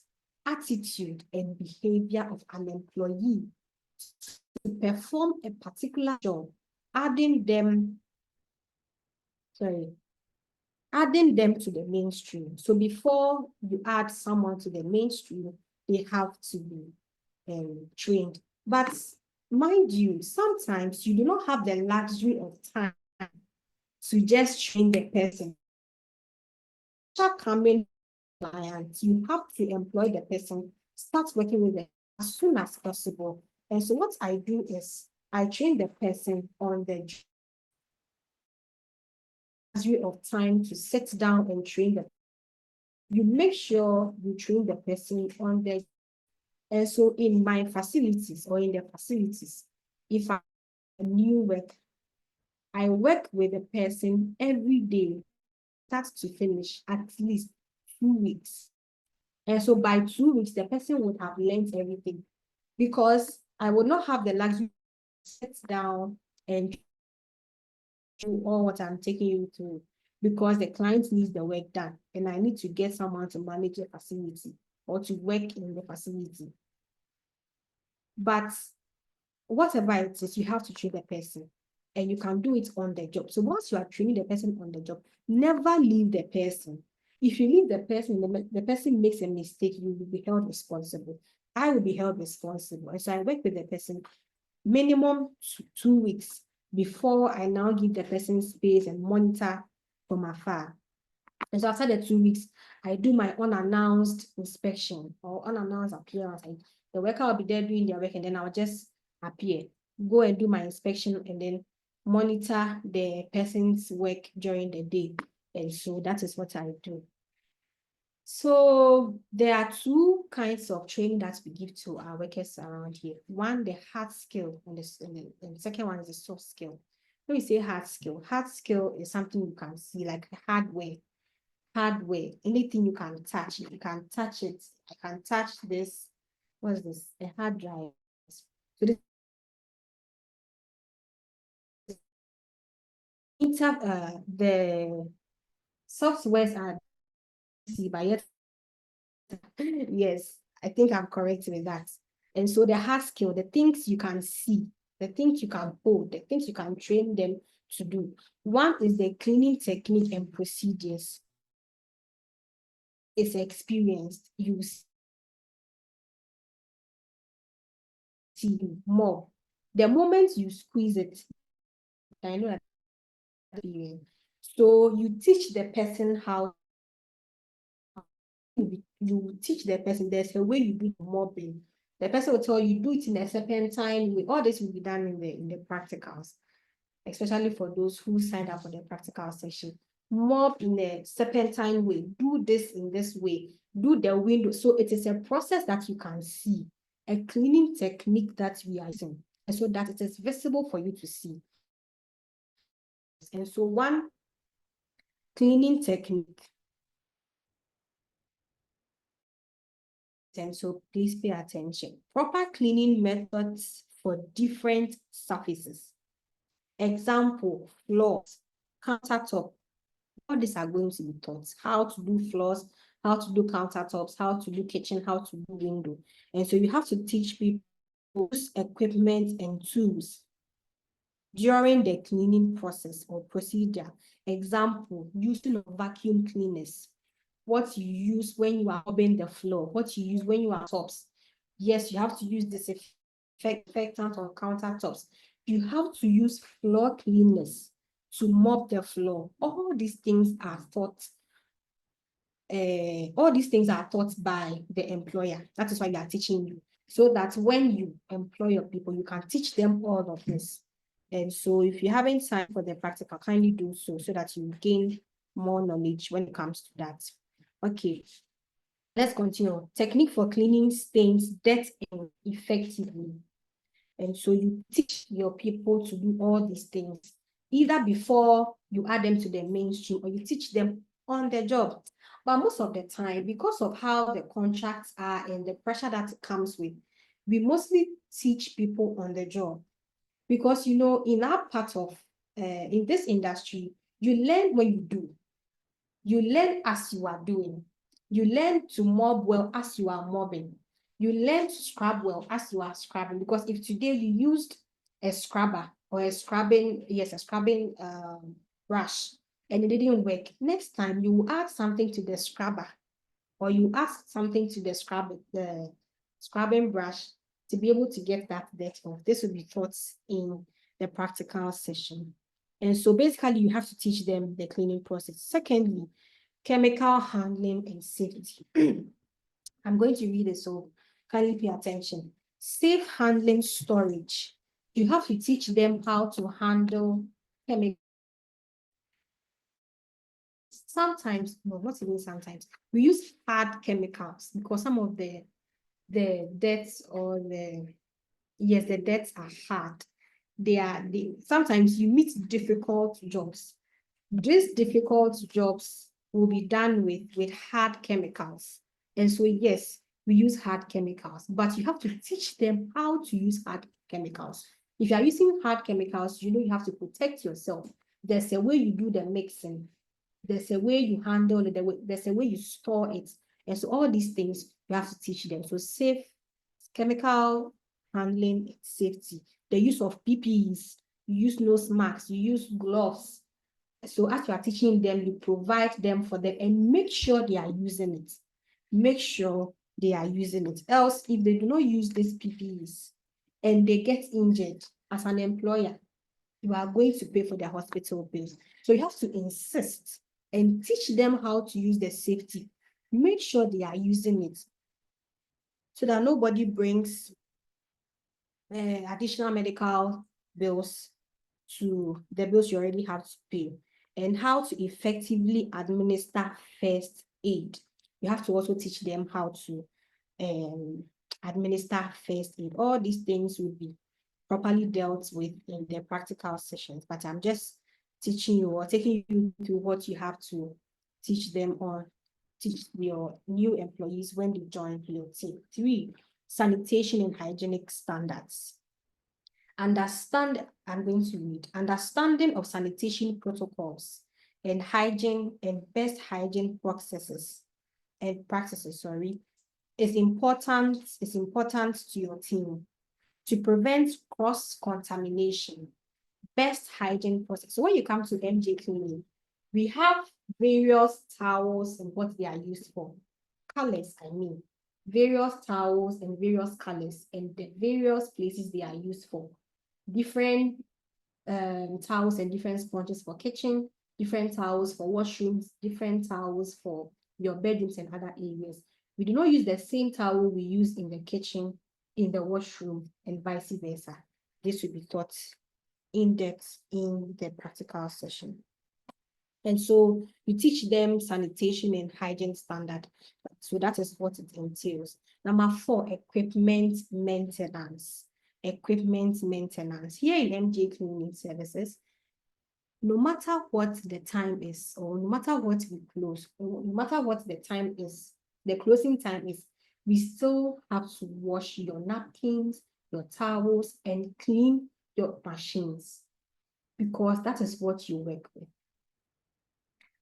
We use these machines to clean dirt, and dirts are very destructive, especially dust. When dust mixes with water, it is very, very destructive, and it can destroy your machines. And so you teach them the proper ways to maintain the equipment. So I'm going to read this. Basic maintenance and troubleshooting of cleaning equipment. Cleaning and storage procedures to prolong the lifespan of equipment, and also reporting any equipment malfunctions or maintenance needs promptly. And so you teach them, you always ask them to report any machine that is not functioning well. Because if the machine is broken down and you do not fix it as soon as possible, if you get a very big contract, it will be very difficult for you to finish that work on time. And so you teach them to properly maintain the equipment well and also report any malfunction. Number 5, environmental awareness. Now, most people are moving to an eco-friendly way of doing things, including cleaning. And so now the cleaning products that are sprouting now are mostly ones that are environmentally friendly. And so this is a tip that I'm giving to you. If you go to the market to buy your cleaning products, kindly get those ones that are eco-friendly, because there are some clients who look out for that. And it is only high-paying clients who are interested in the environment. And so make sure that you also use eco-friendly products. And so, yes, environmental awareness. Teach your people, like we are teaching you, to consider or have the environment in their minds even as they work. I'm going to read this under environment. Awareness of environmental impact and sustainability consideration in cleaning operations. That is the proper disposal of waste and recycling materials according to regulations. And so this proper disposal of waste and recycling materials, we have colors, or we have color codes that have been tagged along with the type of waste it has to go with. And so I know some of you are privy to these things, but you'll be taught very well in the practical sessions. What yellow means in waste disposal, what red means, what blue means, what green means. And so when we come to a place and we see a yellow dustbin, we know where that waste is going. When we see a black dustbin, we know where that is going. When we see a red one, we know where that waste is going, because mind you, it's not every waste that can be collected by all these waste collectors. No, there are some ways that are properly disposed that you have to send to a particular site for dumping. It is properly treated so that it will not expose other people to harm. Let me give you a very good example. Let's say someone someone has an infection. Okay, let's say someone gets a cut and they had their finger, let's say a cut on the finger, and the person's finger now becomes infected. And so it needs to be cut. And so, yes, the person goes to the hospital and the finger is amputated. That finger, the amputated finger becomes carries infection. And so if it is dumped anywhere, it will increase the spread of that infection. And so these amputated fingers are taken to a proper dumping site. They know how to treat it so that it will not lead to the spread of infection. And so these are examples of ways of properly disposing your waste with environmental awareness behind your head. So that is the hard skill. So let's go to the soft skills. The soft skills in which you train your workers. 1, attention to details. You see, when someone is paying attention to detail, it's not something you can really see, but it is seen after the overall work. I'll take it again. Let's compare attention to details to cleaning technique. When I come and I see the worker clean, I can see that, okay, this cleaner is cleaning in a serpentine way. So with the serpentine, I know that, oh, this cleaner is good. But I cannot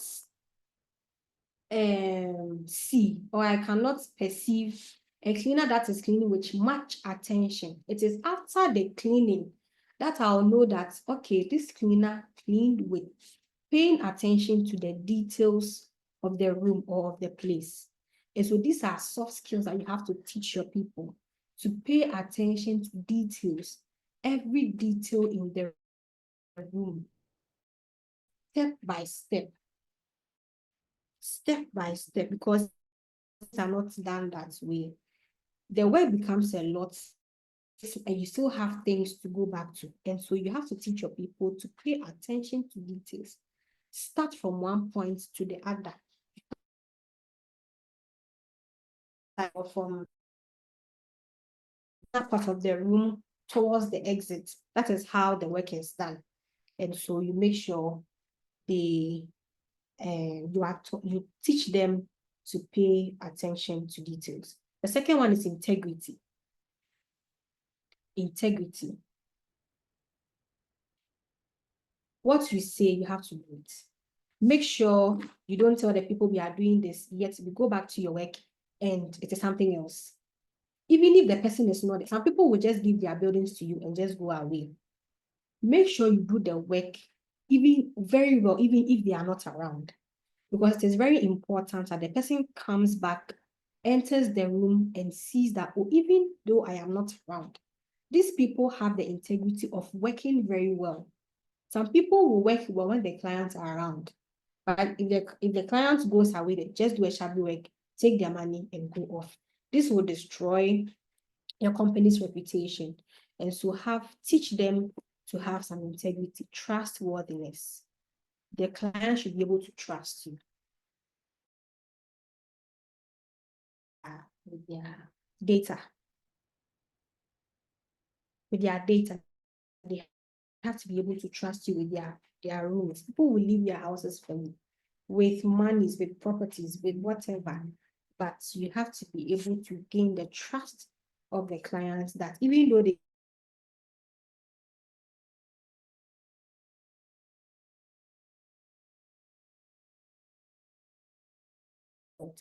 be honest, don't hidden charges. No, be transparent, be honest, flexibility. You have to be able to, as a company, as a business owner, and as your employees, or even the employer, you have to be flexible. You have to be able to accommodate rising needs as and when it happens. Don't say that, okay, we came here to do a 3-bedroom or a 2-bedroom, so we cannot do anything else. No, you have to be prepared. You have to be flexible. You go to the site and your machine breaks down. So because of that, you will not do the work. No, you have to switch, strategize, find another way of completing the work with or without the machine. That is being flexible. You have to accommodate anything that comes to you as an employer. And so you have to teach your employees too. I'm a facility manager. Anything that happens in the facility, I take it to myself. I do it by myself. Yes, sometimes it may be too much for me. But because I have been wired to be flexible, to accommodate various needs or various incoming needs, based on what I'm supposed to do, or based on, sorry about that, based on the increasing need of the clients. And so you have to be flexible. It is very, very important. Someone, of course, you come and do a 3-bedroom, you get there and they tell you, my sofa is also that. You cannot tell the client that because you didn't ask me to do your sofa, I cannot do sofa. No. Maybe probably you do not have your sofa equipment or machines or whatever you used to do sofa day, but you can promise the client that yes, you do sofa and sofa cleaning. So you either ask someone to bring the things to you, or if it is late, you can ask the customer to come another time. But mind you, coming another time will increase your transportation cost. Yes, you are also going to charge for the, what's the name? The sofa. But once you are there, try as much as possible to do everything within that day, because maybe tomorrow you have another job, and so you do not want to go back to that place of work again. So that is flexibility. Be able to be flexible to accommodate increasing demands of your clients. Number 6, teamwork and delegation. Teamwork and delegation. Of course, I am here talking to you because it's a teamwork. I was responsible for getting or putting together my training notes. Someone is responsible for coordinating. We have this online, someone responsible for creating this Zoom meeting. I don't even know if it's a Zoom meeting or a Google Meet. All I know is that I'm here and I'm delivering, but yes, I know it's a Zoom meeting. Okay, so I mean, it was a teamwork. If there's no teamwork within us, we will not be able to do this. No. And so teamwork is very important. So within the teamwork, you get to know who knows how to do what. There are a lot of people here, but it was better for me to do the human resource presentation because it was realized that I can do it. Not because someone cannot do it, but it is all because of teamwork. And so some people have to do something, others will have to be, there should be delegation. Some other people will have to do something, others will have to do other things. The fact that we are having training doesn't mean work is not going on. We are working. Some supervisors and workers are on the field. They are working. And so someone will be asked to do one thing, another person will be asked to do another thing. It is all about teamwork and delegation. And so I encourage you to also try to have a teamwork and delegation, because as a business owner, as a manager, CEO, you cannot do everything by yourself. No, you cannot be everywhere at one time, and so you have to delegate. You have to delegate. But it is when you come together that you can know what Ekuya can do, what Amma can do, what Christiana can do. And so I encourage you to take up teamwork and delegation. Number 7, time management and efficiency. Time management and efficiency. You teach them to manage their time. Teach them to manage their time. Insist that they manage their time. Insist that they do things very well. They do things within a stipulated time so that they can do other things when the need arises. This week, from Monday, today is Thursday, from Monday to Wednesday, I had to take care of my facility so that today I can be here. That means today I am not going to any of the facilities. Maybe tomorrow too, I will not. Why? Because I know everything is under control at my facilities, and so I am here. So I have managed my Monday to Wednesday to accommodate the whole week. And so time management and efficiency is very important. And so you have to teach your people to manage their time very well, do the most in the limited time they have, so that they can do other things when other demands arises. And last but not the least, customer service skills. You have to teach people to have a very good relationship with their customers. This is very important, that in as much as you are delivering a quality work, you are using quality machines, quality and sophisticated machines, you are using quality products, you have to get a good relationship with your customers. It is the good relationship that helps them to call you. Aside the quality of work, you have to get a good relationship with your customers. You cannot be fighting with your customer and expect them to call you another time. The way you talk to them on the phone, the way you talk to them face to face, even when they ask for price reduction, the way you explain things to them, they are all good customer service traits. We are going to expatiate more in the customer service training. And so that will be the end of training. And so let's move forward. Let's move forward. Okay. And so now after the training, now they have the skills, they have the knowledge, they have now they have the procedures on their mind, they have everything. Now they start working with you, but you are not done. Your duty as an HR or the HR's duty is not done. You keep working each and every day. And so even as the people have been added to the mainstream, there's always something the HR has to do. There's always something the HR has to do. Let's see what they have to do. Employees' performance and employees' management. So the performance and the management. Now they are working in the mainstream. Now you have your workers. You are doing the work. You are doing the 4 bedrooms. You are doing the apartments, the sofa, the carpets, the cleaning. But yet you have to manage their performance, and you have to manage their performance. You also have to manage their engagement. So it's about engagement management and performance management. So how do you do that? I'm reading from the slide. Bring this down. Okay. Employee engagement.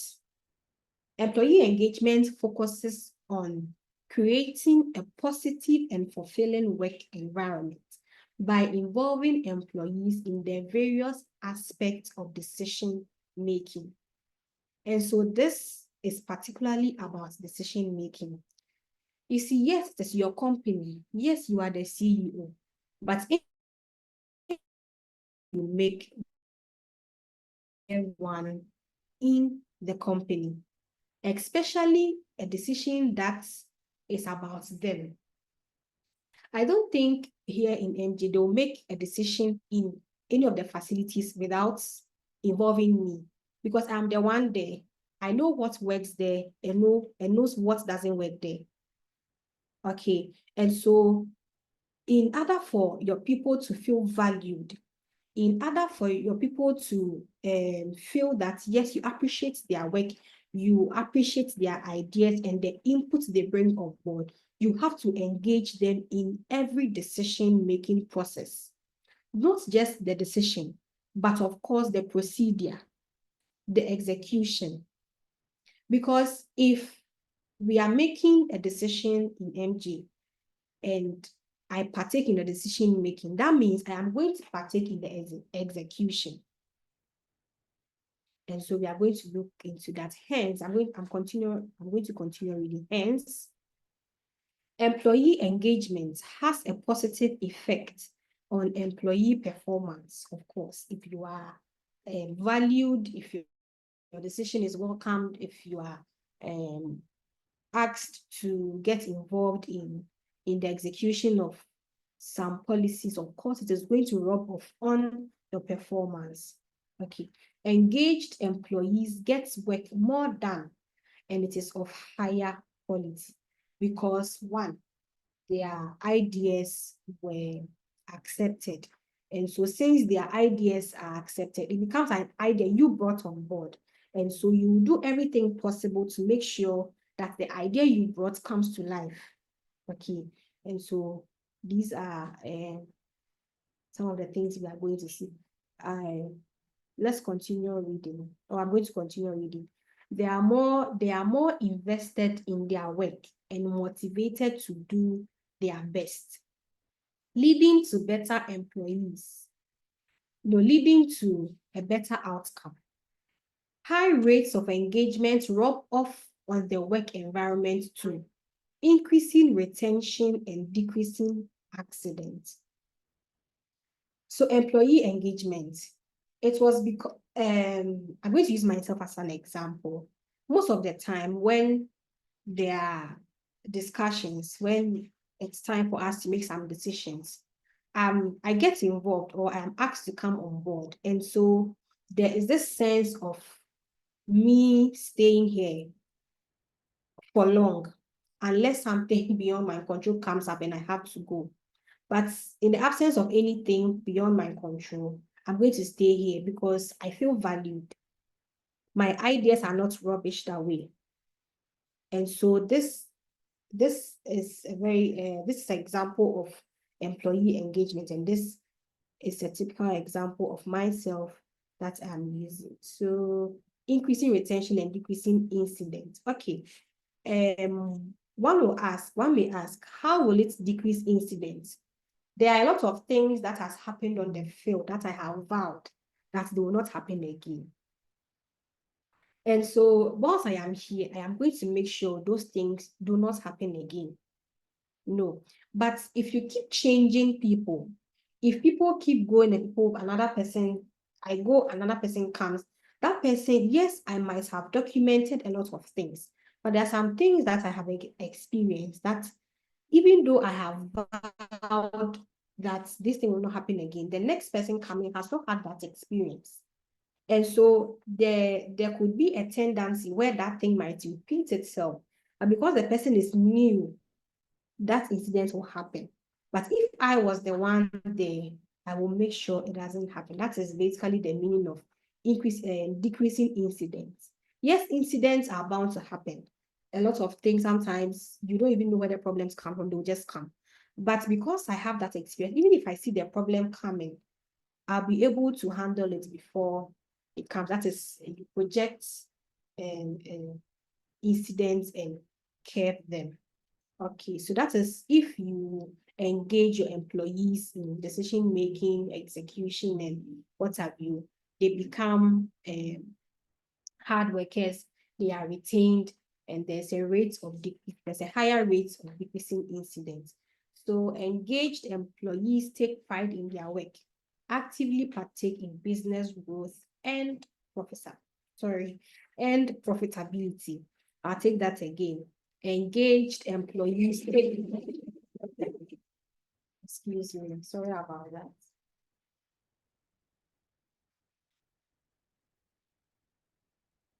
Okay. And so engaged employees take pride in their work, actively partake in business growth and profitability. And so, yes, this is quite explanatory, self-explanatory, that us being engaged in most of the things I also partake in business growth to make sure profits comes. Business to the profits to the business is profits to me. And so those are some of the ways that you engage your employees. Thing we are looking at is ways to achieve employee engagement. So all these things I've talked about, the person gets retained, the person gets best, it decreases incidents. How do you get your workers to benefit from all these things? So as I am here, what did MJ do to put me in the position of retaining me, of decreasing incidents, and also making sure that I give my best. So that is what we are going to look at. So that is the ways to achieve employee engagement. One, effective communication. Everything we do is about communication. If there isn't an effective communication within the company, how else are you going to communicate your ideas, your vision, and your mission to your employees? And so it is very expedient for employers, business owners, CEOs, managers to have an effective communication with their employees, because that is the only way you can communicate your ideas to them, your vision, so that anything they do, it is because they have been well communicated to. They know what to do at every point. The second one is recognition and appreciation.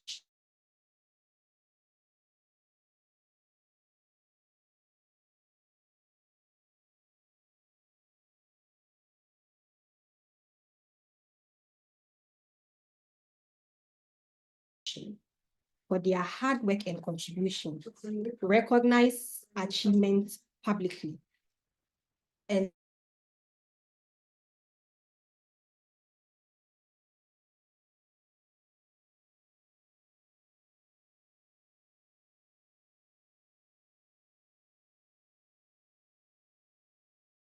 when they do something bad.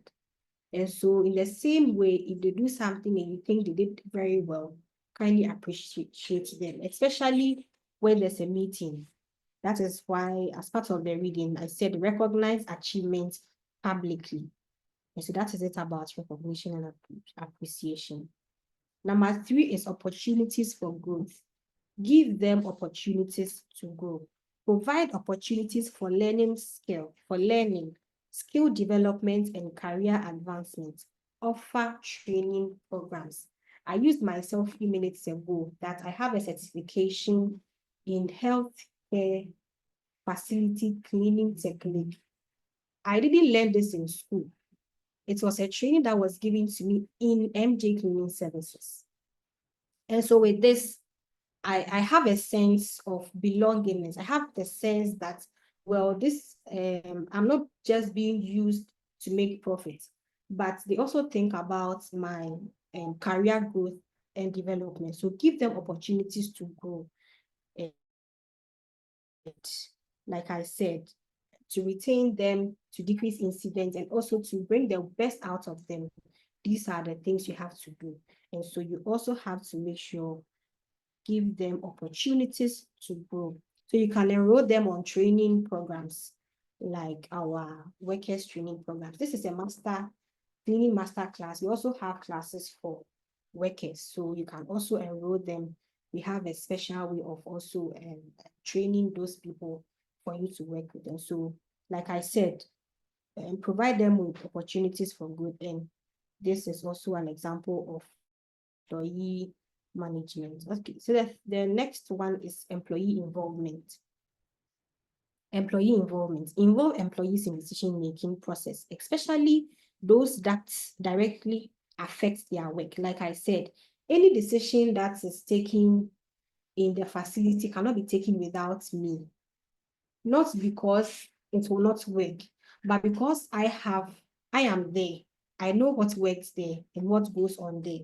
And so if you want to make a decision in the facilities, I mean, it is prudent to involve me, because I will give you any information that you need. So that is it in employee involvement. So you encourage them to partake in problem solving and offer suggestions for improvement. The fifth one is work-life balance.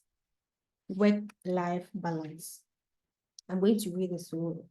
Again, kindly pay attention. Support employees in achieving a healthy work-life balance by offering flexible work arrangements, time off options, and promoting well-being by offering support. Work-life balance. I'll say it's, in fact, I can't overemphasize that the cleaning job is a very difficult one to do. And so when there are days or times that you have to give rest, kindly do so. Don't let your employees feel that you are overburdening them. Yes, there are times where contracts come back to back. But even in between, you can at least schedule some time off for some people, depending on the job, the current job at that time. Let's say you've been doing some work for some time, and then as a big contract for some time, let's say you do a whole, let's say 10-unit apartment, 6-unit apartment for some time. And then you have, let's say, sofa cleaning for 2 days. You don't have to let everyone come to work just because they have to come to work. You can divide the groups into 2. Some of them can rest, others can go to their work, and then after that, you make the other ones, you repeat the process again so that they can also have some work-life balance. It is basically about you making them rest. Okay, even though sometimes, yes, they have to work back to back because of course you cannot make the money go. It's money you are going to pay them, but at least let them have the sense of you thinking about them also, and so giving them some time to rest. That is the work-life balance. The 6th one is the transparent leadership. And I read, be transparent and honest in your communication with employees. Share company updates, successes, and challenges openly to build trust and credibility. I'll take it again. Be transparent and honest in your communication with employees. Share company updates and successes. Everything that happens in the company, I think, well, not everything. There are things that has to remain at a senior level, but there are other things that you have to share with your employees, like successes. They go for a work and the customer or the clients give them a very good rating. I want to use another word apart from rating. Gives them a good compliment, and you keep them and you keep it. But if another client complains and you show it to them, they will feel that they are not appreciated, because it is only when people complain about the job, that is when you tell them no. Anytime there's an accolade, please let them know, so that if another person is complaining about their work, you can also tell them. Transparent leadership. We are still on transparent leadership. So that is it about success. Share company updates. Whatever you want to do, whatever growth, whatever place you want to go, whatever new thing you want to do, it is an update. And so share it with your people. Maybe someone will have an idea that can help sustain the update or the growth that you have. And challenges openly to build trust and credibility. Your employees have to build trust with you. You have to be, if you give them information, it has to be credible. Don't give them information and then they'll be doubting whether it is true or not, because they know that that is it with you. You always say this and you do otherwise. No, it is very important that as a leader, you have to be transparent with your employees. So the 7th one, we are moving to the 7th one. Positive work environment. Positive work environment. I'm going to read this. Cultivate a positive work environment where employees feel valued and respected. Address any issues or conflict promptly and ensure a culture of inclusivity and respect. Ensure a culture of inclusivity and respect, a culture that includes everybody, and a culture that promotes respect. So that is positive work environment. And it is only when you have a company culture or a workplace culture that will help improve the work environment of that place. So let us read something small. Let us delve a bit into workplace culture, since we have mentioned it here. So we want to have a positive working environment. How do we achieve a positive work environment? Through a workplace culture. What is a workplace culture? A workplace culture refers to the shared value, beliefs, attitudes, and behaviors that define how employees interact I'll take that again. Workplace culture refers to the shared values, beliefs, attitude, and behaviors that define how employees interact and work within an organization. So the workplace culture encapsulates the shared values, beliefs, attitude, behaviors that define how employees interact and work within an organization. And so if someone comes here or if someone visits your company, that person should be able to, excuse me, notice a positive work culture. A positive work culture. Okay. And so when you come here, we know that training, you cannot even do away with training. Training on our minds. You always have to train your workers. You always have to train your workers. You always have to train them on the job and even when they are in the office. Theory, practical, any new idea that you get, train them. Always train them. So this is one of the positive work cultures in MG. And so everyone is always up to date. Everyone knows what to do at every point in time.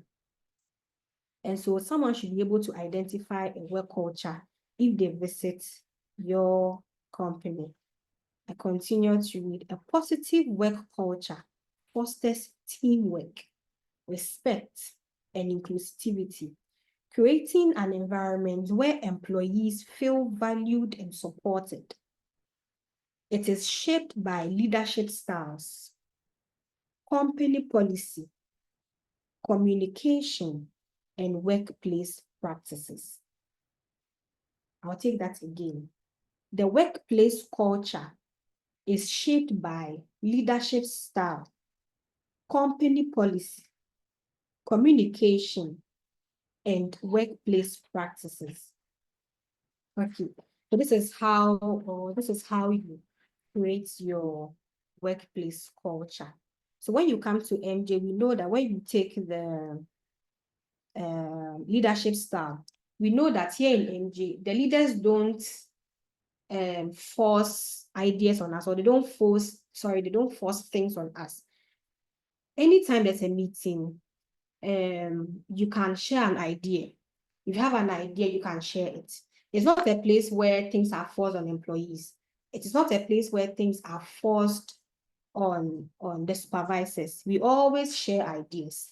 That is when there's a need for everyone to share an idea. So when it comes to a leadership style, when explaining the workplace culture, I can say that it is also a positive workplace culture here in MJ Cleaning Services. And so, like I said, it is your workplace culture is shaped by leadership style. So one, you have to be able to get a good leadership style.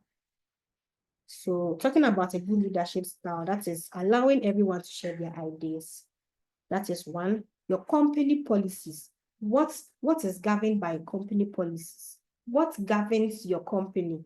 The time you come to work, your dress code, how you work, the procedures, they are all company policies. Communication, how you communicate. How do you communicate with your supervisors? Is there a communication channel? Do workers just get up and call the CEO? No, you should have a communication channel. And so those are all workplace culture and workplace practices. Respect, workplace practices. So there are things that you come to MJ, you see us do. Those come together to form our workplace culture. And so lastly, workplace culture encapsulates professionalism, accountability, teamwork, commitment to high service standards, encouraging open communication, recognizing employee contributions, and providing training can help build a positive. I'm going to take that for the last time. Workplace culture encapsulates professionalism. So here in MJ, we are very professional about whatever we do. So that is our work culture. Accountability. Everyone is accountable for everything that is done here. That is one attribute of our workplace culture. Teamwork. There's teamwork here, like I explained in the future. So when you come here, one of the cultures that you see is that there's a teamwork here. There's commitment, encourage open communication and employee contributions, providing training. That is why I said here in MG, do a lot of trainings. Trainings can help build a positive and productive workplace benefits. It's already 4. It's past 4, so I have to be very, very quick with the last things that I have to share with you. So forgive me if I seem a bit rushy. And so the last but not the least is implementation of a disciplinary system. You see,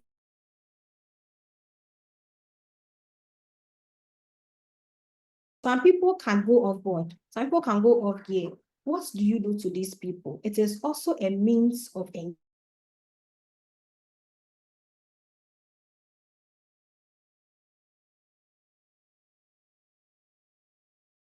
human as we are. Some people will do certain things that will go contrary to the company's or the workplace culture, like I stated in the previous point. And so how do you deal with these people? So you have to implement a disciplinary system, because some people have to be different. Your employees cannot just go contrary to what your policy says, and then everything's like nothing ever happened. No. Like nothing ever happened. No. Something has to be done on them. So quickly, let us go through this. Continue to the last. Okay, so 1, a structured disciplinary system helps address violations fairly and consistently. So it will help you address violations. If anyone goes contrary, something has to be done to them. 1, there has to be a verbal warning. The first time, if it is a minor offense, it has to be a verbal warning. If it continues or it is repeated, a written warning, and then a final warning. So that is the stages: a verbal warning 1, a written warning, a final warning. And if that doesn't do anything to the person, or that person doesn't learn his or her lessons, then what you have to do is, let me read this. The final warning: if behavior does not improve, a final warning outlines the risk of termination if the issue persists. And so if the person doesn't change, what you do is to take action or terminate the person's contract. If the person refuses to adhere to 1, the verb, 2, the written warning, 3, the final warning, then that means the person is not willing to succumb to your company policies, and so that person has to leave for other people, so that other people will not learn from the mistakes of that person, or do not also learn to be to do things as the other person. So there has to also be a disciplinary action taken against people who do not go according to your company's culture. And so that is it for ways to achieve employee engagement. Okay, so that is what I just read, the implementation of the disciplinary system. That is it. You have the benefits of employee engagement. We are going to be very fast about this because our time is up. 1, increase productivity.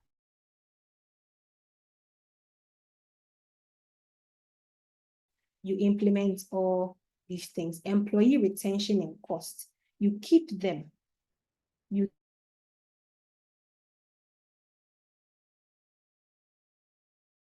about them, make them feel part of the whole team, and so you retain them, and then the cost of getting new employees will be scrapped out. So that is employee retention and cost. The 3rd one is better employee morale.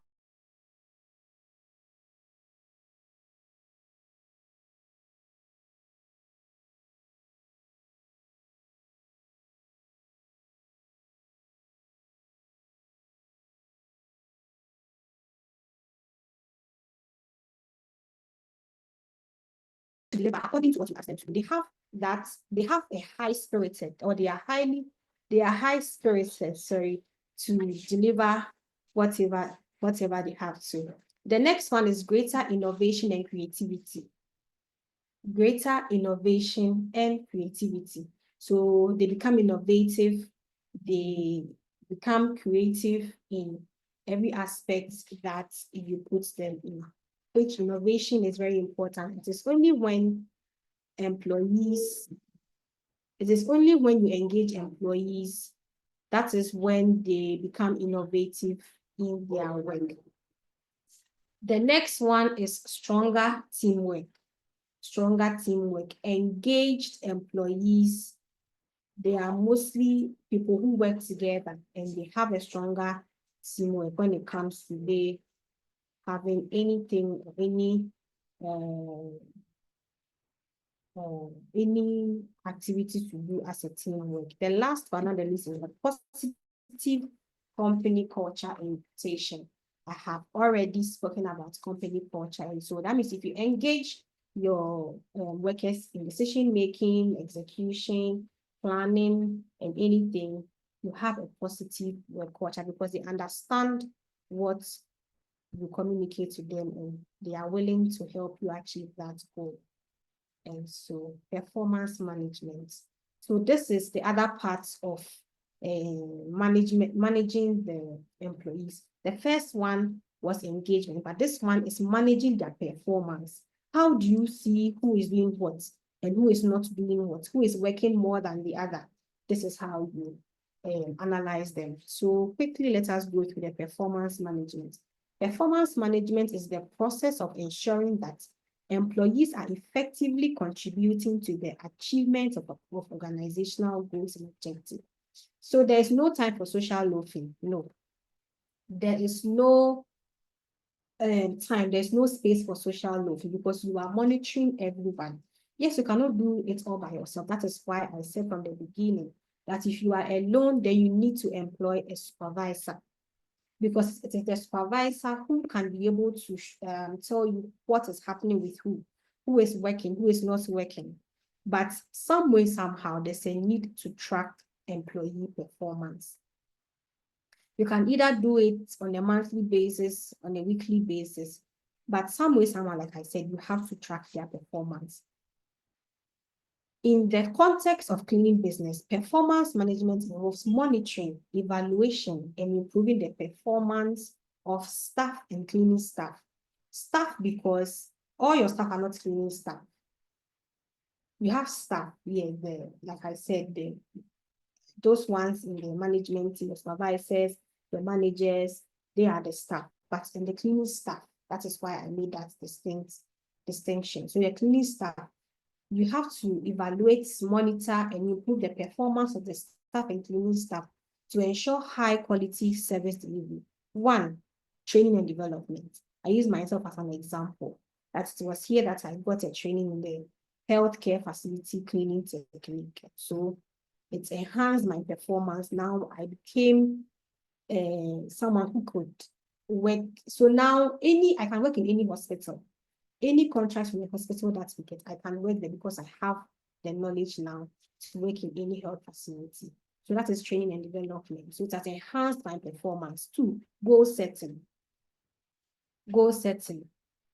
And so tracking, monitoring, and improving the performance of your employees, it brings about goal setting. One, goal setting of the company. Everyone now runs with that goal, and even in their smaller groups on their smaller departments, they also have goals. And so your supervisor can have their goal. Even the cleaning staff can also have a goal, a daily goal of what they are supposed to do every day. And so when their performance are enhanced, they themselves can even set goals for themselves, and as they run with the company's goal. Performance evaluation. Like I said, you have to evaluate their work monthly. You have to know what is going on, who is doing what is being done here, what is being done there. It's very important. And you can do this on a monthly, on a weekly basis. But whatever it is, know what is being done. Coaching and support. You have to coach. You have to support your workers. You have to support your cleaning staff. Yes, some way, somehow, they might gain experiences, but yet still, you have to coach them, you have to support them. And so that is why there are supervisors in NG, and we do not just leave the workers to go to site to work. They always need to be coached. Recognition and awards. We have said this, we have to recognize them, we have to reward them. If the work is done well, you award them. It could be accolades, it could be gifts, it could be anything. But the need or the idea is to make sure they are rewarded for a good work done. Okay. Benefits of performance management. Enhance employee performance and customer satisfaction. And so if you manage the performance, if you coach them, they have set a goal, they are working with a goal, they are all on their toes working. No room for social loafing. Everyone is working with experience, everyone is being trained.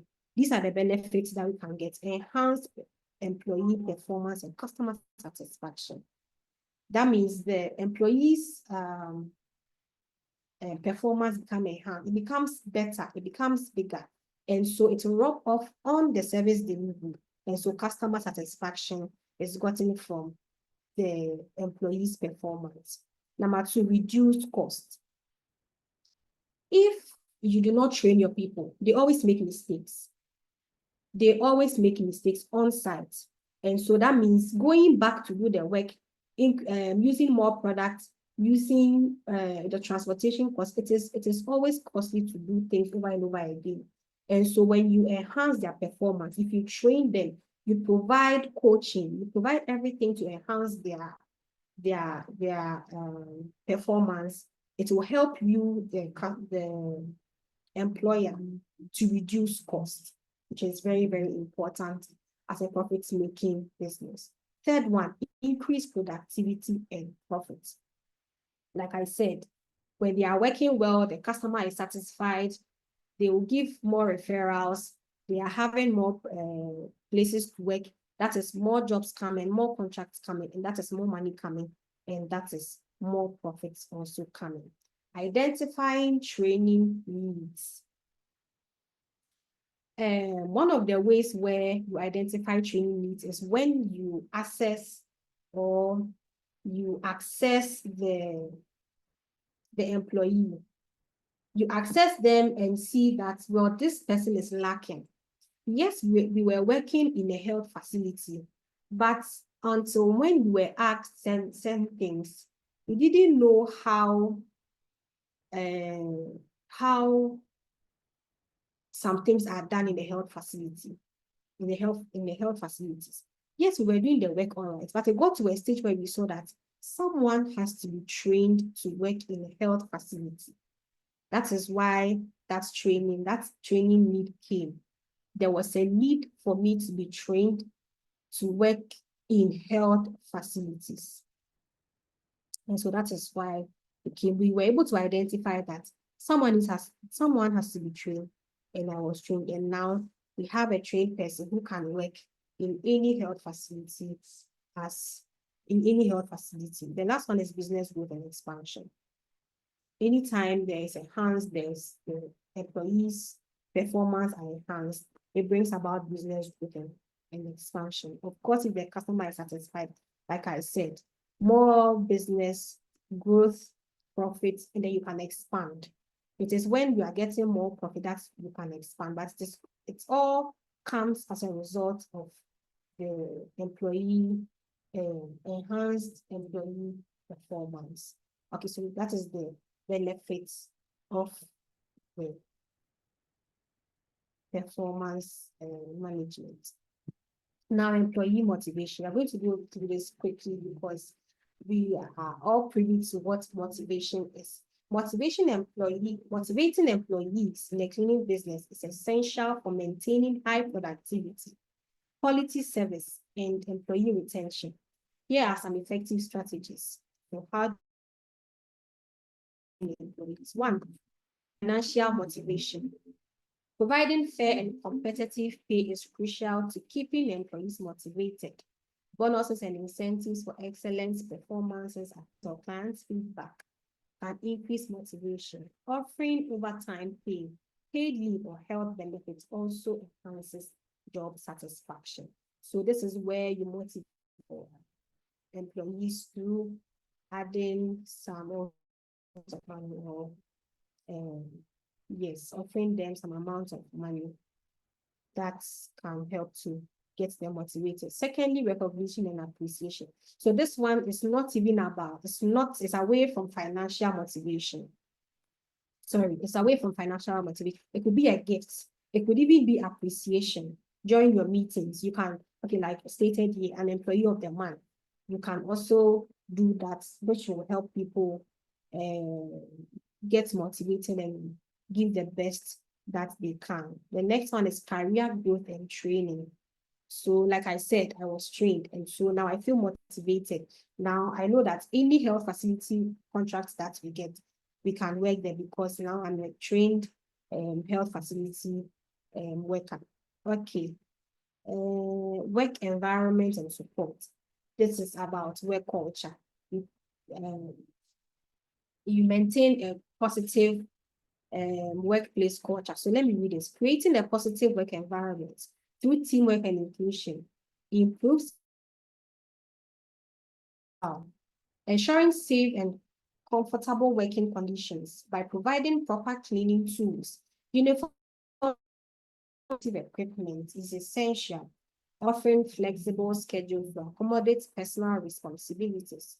Also helps employees maintain a work-life balance. So this is all about improving environments. We have talked extensively about this employee involvement. This is mostly just involving employee in everything that's in decision making. Okay, so let me read this. Encouraging employees to share their feedback and suggestion fosters a sense of ownership and engagement. Granting autonomy in their task builds trust and confidence. Organizing team building activities such as social events or small gatherings strengthens relationship among employees, leading to a more cohesive team.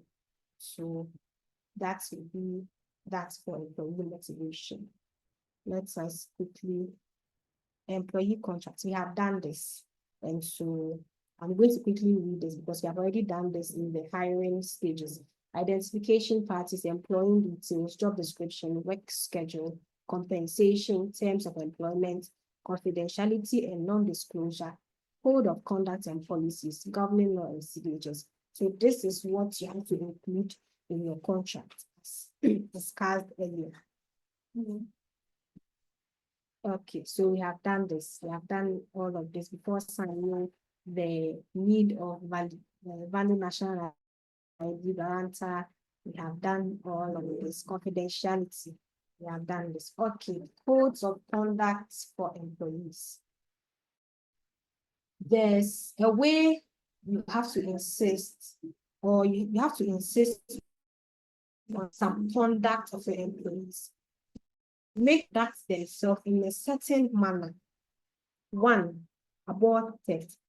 Theft should be something that you do not condone. Excuse me.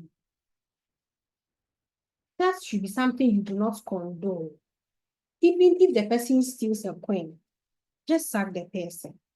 In one of the facilities, one lady stole, she didn't even steal the whole thing, she just poured, what's the name? Shower gel. She was sacked because this is not a place where we condone theft.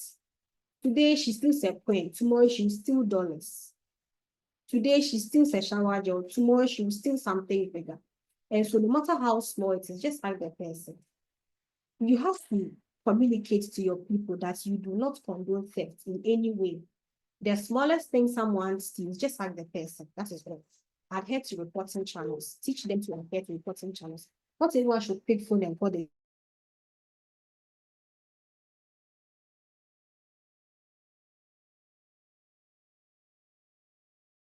you have a customer service to the customer service manager. And so you have to be able to have a distinct reporting channels for your people. Don't let anyone just get up and call you. No, have a reporting channel. This will also even help you. Okay. The next thing is responsible for product, equipment, and materials. Everybody has to be responsible. If you misplace something, you find a way to deal with the person. Here, sometimes you deduct money from the person's salary. That will make them become more responsible for their product and equipment and materials. The next one, report any form of harassment.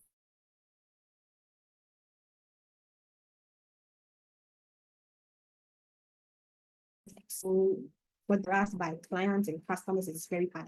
And so instill or insist that any form of sexual harassment or any form of harassment should be reported and should not be condoned. They have to sign in, mandatory signing in. This is how, or this is what you used to pay them. You have to let them sign in when they come to work.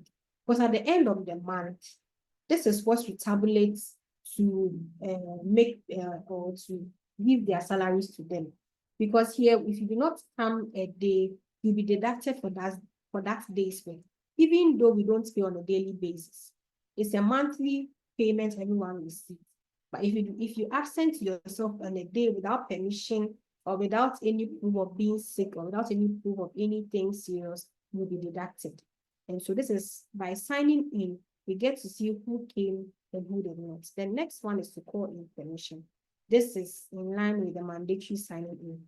If the person does not come to work, the person does not call for any valid permission, it is absent for that day. Unless the person is able to prove beyond reasonable doubt that something serious happened, and then they can go scot-free. The next one is you have to give a notice before quitting your job. Yeah, most people do not do. But if they quit their job abruptly, they will not be paid. No. Because if someone just quits the job, it puts more pressure on you, the supervisor or the employee, the employer. And so please, you have to insist that if someone wants to quit the job, fine, but they have to give you notice. If the person just leaves the job and comes back to take the payment, do not give, because you spend more employing another person than if they were doing their work peacefully. And so please take note. If the person leaves and does not tell you, comes back for their monies, please don't mind them. Okay. Avoid sleeping on the job. So we are talking about conduct of employees. You have to let them know that they are not supposed to sleep on the job. No, it is a no. They should not sleep on the job. It is one unprofessional. So if the customer sees them working that way, sleeping was there's something they have to do. Trust me, that customer is not calling you again. Okay, the next one is no use of phone on the job. The job is a lot, so why would you even use your phone? It will waste everybody's time. And so you do not use phone on the job. You see, even using the phone on the job, if they do not use their phone on the job, it benefits you, the employer. The work will go fast. And the employee, you do not stand the risk of your phone falling inside water. You work with water and chemical. So if your phone is hidden, if your phone is in your bag, then the employee does not stand the risk of his or her phone falling in water or any chemical. Okay, so the last one, but not the least, very, very important. Always insist that they wear their prescribed attire. If you are a starter and you don't have a t-shirt, prescribe a dress code for them. It could be jeans and a white shirt. It could be jeans and a black shirt, but make sure they are always in a prescribed attire. Make sure they are always in the trouser. Like I said, we use hard chemicals, so there's a need for them to protect themselves. They have to wear gloves. They have to wear shoes. Very, very important. If you want to use ID card, make sure your employees are always using ID card and make sure they are smelling good. A customer will complain that, hey, your people are smelling. You see, sorry, you see, the work we do is labor intensive. And so they sweat a lot. And you know, when someone sweats a lot, we all know what happens. the body starts to emanate some offensive odors, and so insist that they smell good. They use things that will make them smell good before coming to work. So there are many more, but these are the most important ways you have to teach your employees to conduct themselves. Okay, so you have to ask them, teach them to knock. If they are working in a facility or in a house with the occupants available, kindly ask them to knock. Knock and ask them for permission before entering a room. They should not just enter a room because they are the workers and they need to work. No. If the occupant or the client is in the room, they should kindly knock, ask for permission before they go there. This should be done by the supervisor. The workers should not just enter a room. It could be a room that is out of the service, the contract or the service detail. It could be a room that is not supposed to be worked on, but because the worker is just working and is happy with the work, they just enter and start working. No.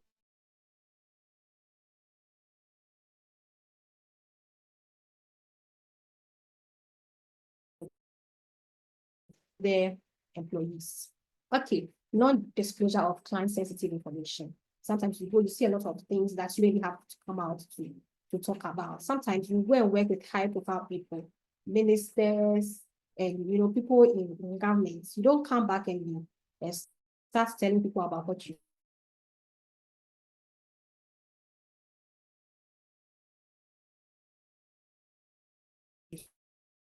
So then everybody. The next one is do not be defensive when talking to a customer. Some of the customers are very difficult. You will learn that in your customer service session. Are very difficult. They are not supposed to be defensive, especially the supervisor or even the employees. They have to apologize when there's any complaint, redo their work, and then immediately report to the supervisor. So this is to the employee, but they should never be defensive when talking to a customer. The next one, let the customer be aware you are leaving the room or house after working.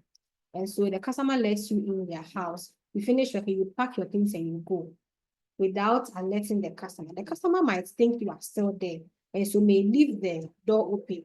If someone comes in to steal, the customer will blame it on you. And so these are things I have to teach them to do when they are on the field. So, and also the next one is do not join in a customer's conversation. It is very bad for them to join customers' conversation. There's something we call a staircase rule here. One, do not follow closely, do not bypass a customer on the staircase, and then always give way and wait for the customer to finish using the staircase before they do. Okay, so this is the last slide before any other thing, and it is very important also. Traits of an employee. The employee one must be approachable, must be reliable, must be attentive or have attention to details, should be problem solving. The employee must be patient with the customer. It is very important. Like I said in the previous slide, it should not be defensive. Kindly be patient, listen to the complaints of the customer and know how well you can help the customer. Physical stamina. When you see your worker, you should see that the worker has a physical stamina, and this should be in during the interviewing stage or employment stage.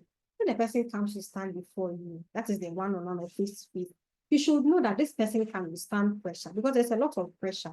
It is labor intensive, and so the person shouldn't be old and shrill. No, the person should have a physical stamina because, like I said, it involves a lot of labor intensive work. Adaptability. You have to be able to adapt to changing demands of the customer. Teamwork. I've talked about teamwork. I've talked about teamwork. And so teamwork makes the dream work. Punctuality. You have to come on time. Have to come to work always, and it will help with the work within the day. Safety consciousness. You have to teach them to be safety conscious. The ladders they use, wearing their PPEs, they should have it behind their minds. And even you as the employer have to be safety conscious, because if they get hurt, you are in trouble. you are going to pay for their medical bills. And so you keep insisting that they observe safety precautions when on the site. Customer service oriented. You have to be taught how to relate with customers. Professionalism, like I've been saying, everywhere you go to, there's a need for you to behave in a very professional way. I mean, nobody wants things to be done anyhow. It is a way of even the customer assessing that they can work with you. Your first day, a customer can, if they can either work with you for long or not, because of how you do your things. And so this will help you. Okay, the next one is compliance with rules and regulations. Make sure your people are compliant. Make sure they listen to you. Because I mean, what else are they going to do? They have to listen to you. Even as they go, you have to also teach them as they listen to you and comply with the rules that you are giving to them. They have to do the same to the customer. And so that is the end of our lesson. Please, does anyone have any question before we quickly go through the case study and then we'll be done for the day? Please, if you have a question. Yeah, I want to ask, supposing you are already in the business and you didn't go through all these procedures to recruit your employees, how do you adapt it? Like put these procedures in place? Very good. You have already employed them. Yes, it is not even too late. You can train them. That is why I say that as training in MJ cannot be overemphasized. Every idea you get, you have to train your people on them. So it is training that will bring your people to the extent which you have come to. If you go out and gain new ideas, something new, the only way your people can also learn is by you training them. And so, yes, you didn't go through all these processes, but let's say with the recruitment, if you don't have a contract with them, go and have a contract with them. If you do not have their police report, kindly ask them to go for a police report. The things they can do, let them do it. But the things that you have to teach them, kindly teach them or enroll them in a training. You can train them if you can, or you can also bring them for them to be trained. And so the things that you can do that you haven't done, you go back, you fix them. But if it is about training, you train them for them to also gain the knowledge you have gained by joining this training sessions. As your question will be presented. Yeah, it does. Thank you. Thank you. Is there any other question? In the absence of any question, let's go quickly through the case studies. Then we are done for today. Time is fast spent, but not wasted. Okay, case one. Please, if you have a question, kindly raise your hands, okay? Because I'm going to begin reading the cases. Case one, Maria is the owner of Tender Cleaning Services with about 10 workers, which she supervises on her own. She has 10 workers, which she supervises on her own. She is confronted with a contract that requires that she hires 2 new cleaners. She quickly hires the first without proper screening because of the urgency of the need of the new client, and starts working with them on the new job. Within a month, one consistently arrives late and the other frequently calls in sick. Aside their poor quality of work, let me take it again. Within a month, one consistently arrives late and the other frequently calls in sick, aside their poor quality of work. The client started complaining and threatened to withdraw from the contract. Maria now is struggling to keep up her work, and the new contract is on the verge of being lost. Identify the issues and advise Maria.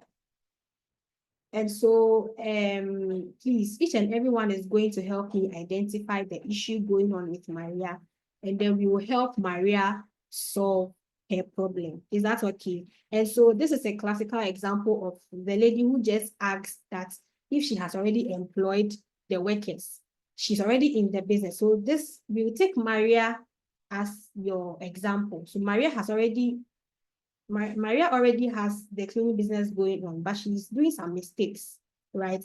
And so let us identify the issues she has here and help her resolve the issues. Okay, and so I'm going to start with our gentleman, Omaru Ali.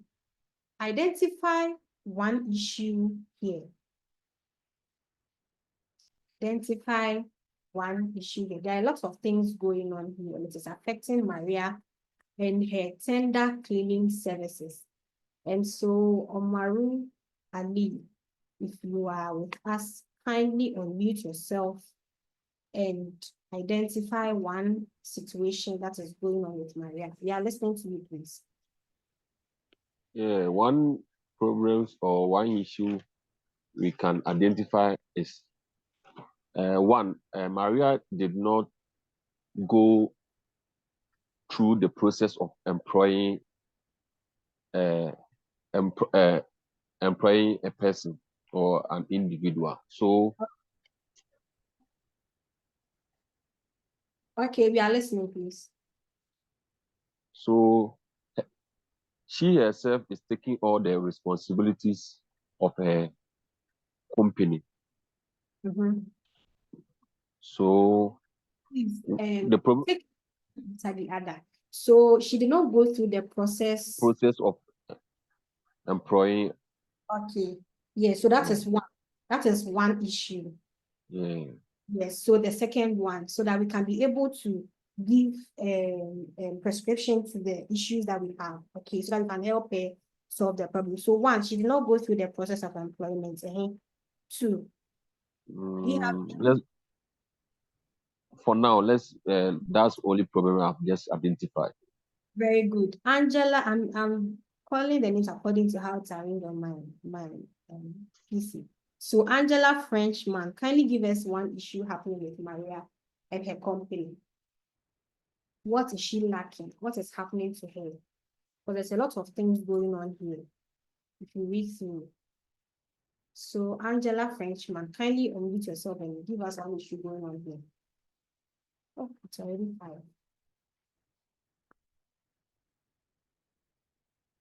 Angela Frenchman. Okay, if Angela Frenchman is not ready, Joycelyn. Exactly. Okay. Okay, so looking at this case study, aside the fact that they didn't really do their Angela, what's her name? Maria didn't do her due diligence in terms of recruitment.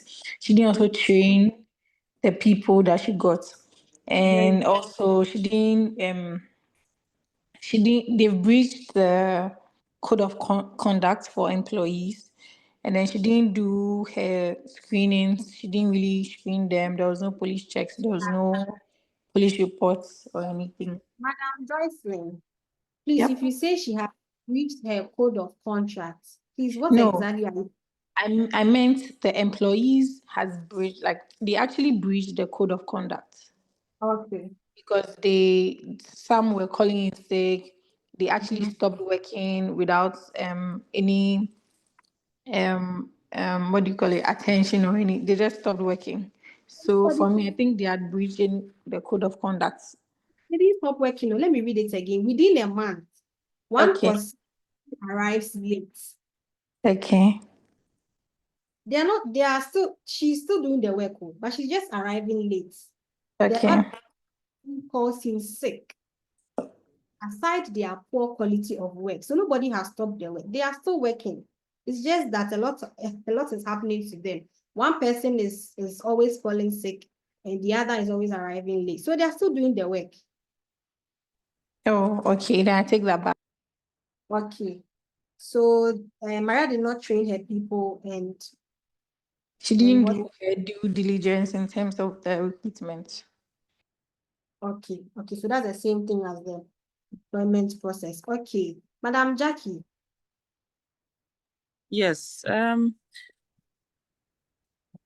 After she employed them, Okay.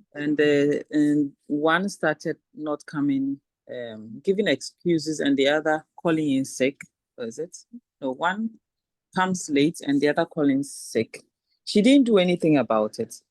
And so they consistently, like they continued being late and then calling in sick. And Okay. then after she had employed them without going through the processes to know that they are the right people for the position, she didn't she should have recognized that she needs to do a replacement, like find other people or staff or employees that are better for the position. So Okay. So she that kept using them, and so that is why her customers started complaining, and she's about to lose the contract. okay. Thank you very much. That's all, please, Madam Jackie. Sorry? Yeah, Hello? hello. Yeah, please, I didn't get your question. Was I asking a question? No, I was answering. Oh, Oh, okay. Okay. no. Are you? Okay. No. Madam No, your name Madam is An Jacqueline, so I had Joycelyn, so I was confused. sorry. Madam Angela, are you there? Okay, let us identify all the issues here. Maria is the owner of Tender Cleaning Services with 10 workers, which she supervises on her own. Ebe. Yes, she's the supervisor.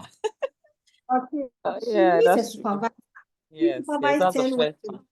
Yes, You yes, yes. get 2 jobs or 3 jobs in a day. Yes, you have 10. If you have 10 workers, you have an asset. You can do 3 jobs in a day. You can do sofa.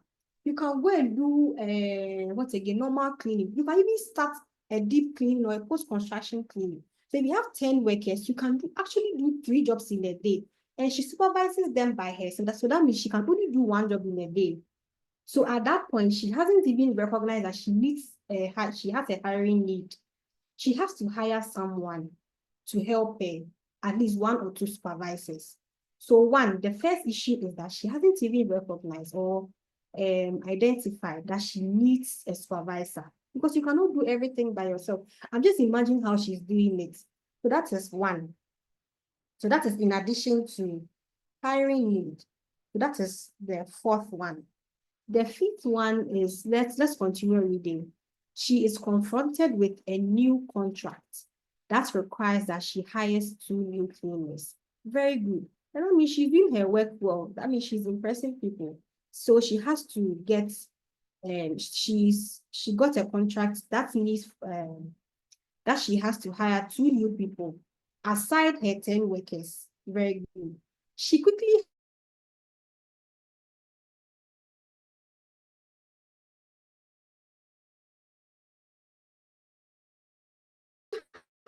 about 5 or 10 applicants.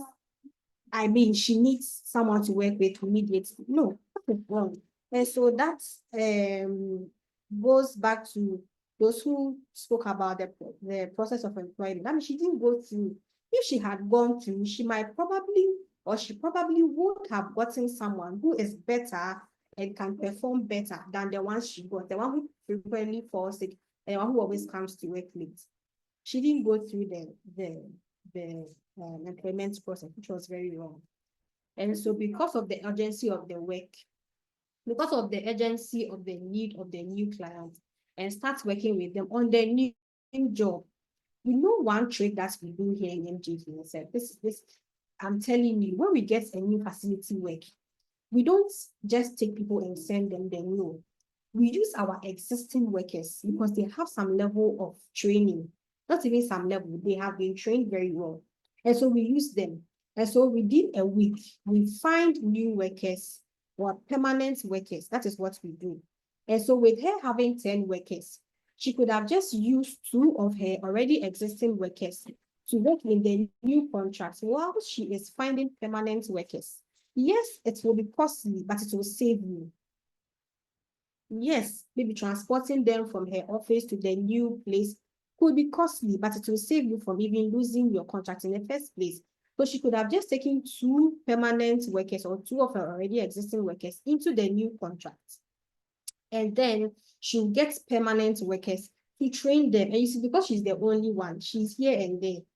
You cannot be here and be there. And so, yes, so that is one of the things that she did not identify to do. She would have used her already existing workers and then get permanent workers. And so let's move on. Because of the urgency of the need of the work, and starts working with them on the new job. She did not train them. She just took them and then started working with them. Within a month, one consistently arrives late and the other frequently calls in sick because she did not do her due diligence, like someone said. If she had gone through all the processes, she would have known that this person will arrive late. Because if the person is arriving late because she has 3 children, she has to take care of them, she has to take them to school. And so they cannot come to work early. So in my facilities, if you have a baby less than, if you have a baby of 2 years, I don't think I can employ you because the person will tell you that, and I'm taking care of my child, and after bathing, I have to go and leave the child at some, no. So if you have a child 2 years and below, even 3, your child is not as old as 7, 8 years, I don't think I can employ you. So if you go through the proper hiring procedures, you will know all these things and you know that the person you are hiring is not feasible for that position. Okay. And so the client started complaining and threatened to withdraw from the contract. And so when the client started complaining, it's because she didn't do anything about it, because she should have done it. Because we talked about being flexible to accommodate the customer's pressure or the customer's needs. So the moment the customer starts complaining, you do something about it. You don't leave the customer to complain until they take the contract from her. Maria now is struggling to keep up her work. So she's struggling to keep up her already existing work, which is working with the 10 workers.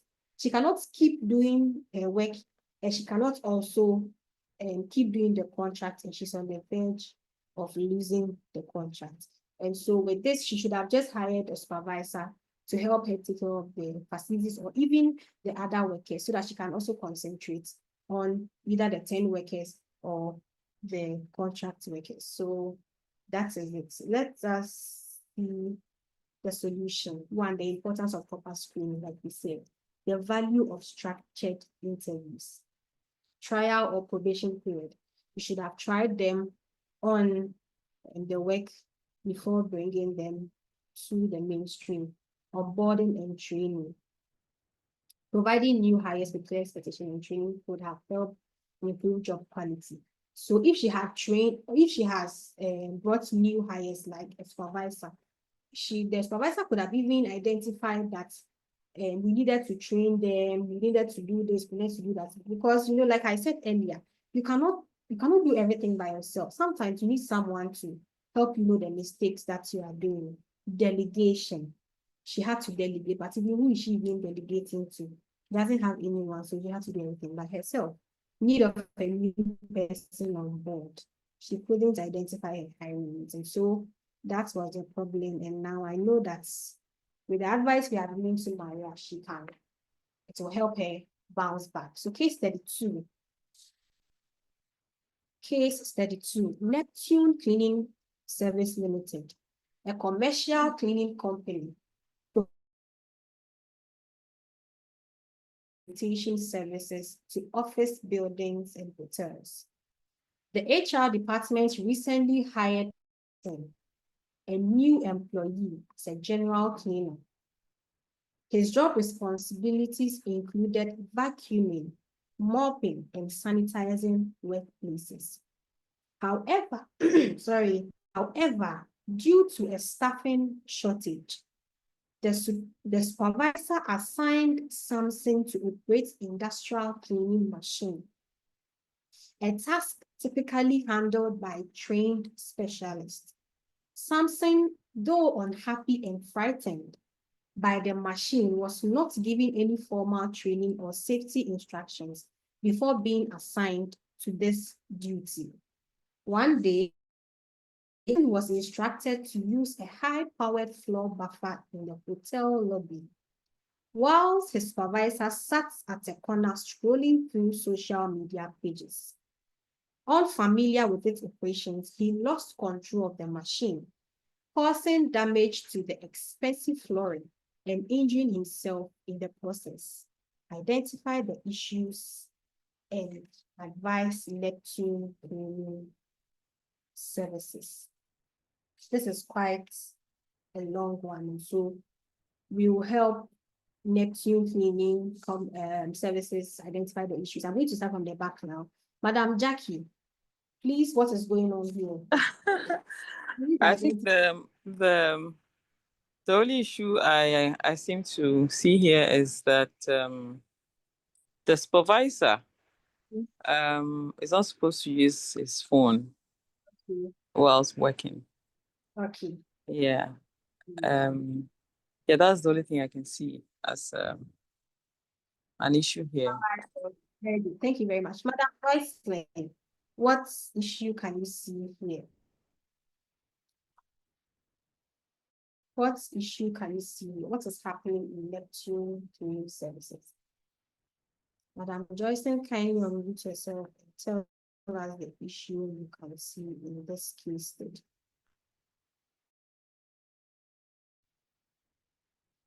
Madam Joycelyn, are you there?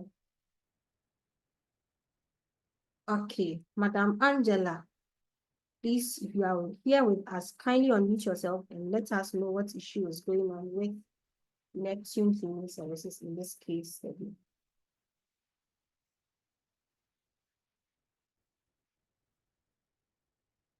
Please call Madam Angela. As I mentioned her name a couple of times, she's not here with us. Okay, Madam. Yeah, please can you hear me now? Okay, Madam Joycelyn. Okay, so the one problem I identify here, aside the usage of the phone, is the situation whereby something in a role of a supervisor. That's one problem I identify Sorry? here. Samson is doing what? Was given a role of a supervisor. You think so? Yep. The supervisor was there. Was all right, was there with Samson, just that he was pressing his phone. The supervisor was Samson was doing the work I of think I didn't read that line. He was only set to use a high-powered buffer machine. Okay. He wasn't given the role of a Yes. I also I Also think identify there wasn't any the sort of training. qualification. There was no training for Samson. Yes. All right. Okay. Okay. No training. Yeah. Perfect. Because his job, what's the name? This was job description was clear: vacuuming, mopping, sanitizing the workspaces. He's asked to go and use a high-powered machine, which he wasn't trained to do. And so that is correct. The third one, Mr. Omaru Ali, kindly give us an issue you are seeing here so that we can quickly go through the issues and close for the day. It's past 5. Yeah, the first issue I recognized was proper process training. Sorry? Proper process training. The issue. They couldn't train Samson well. Or Yes, Madam Joycelyn said that. So we yeah, already. yeah. So So she has to be in a process of training so that she will be will be able to use some machines. And aside the supervisor also was given a supervising role, only a supervising role. Please come again. The supervisor was only given a supervising role. Because he's the supervisor, he only had to supervise something. So the issue here is a supervisor cannot even. Hello. Yes, we can hear you. I mean, I can hear you. The supervisor was what? The supervisor has to also partake in some duties. Exactly. Exactly. Exactly. Okay. So partake. Okay. So Okay, let's let me add something. I think I can also see that they had a staffing shortage, which means that the machines they had was more than the staff. I don't know. You said something about having machines and not having enough staff to use them. Yeah, I think that was also one. Okay, very good. So let us go through it together. Neptune Cleaning Services, a commercial cleaning company, provides janitorial and sanitation services to offices and buildings. Good. The HR department recently hired Samson, a new employee, as a general cleaner. His job responsibilities included vacuuming, mopping, and sanitizing workplaces. Very good. However, due to staffing shortage, the supervisor assigned Samson. You know, staffing shortage is not new, or it's not something that cannot happen. It can happen.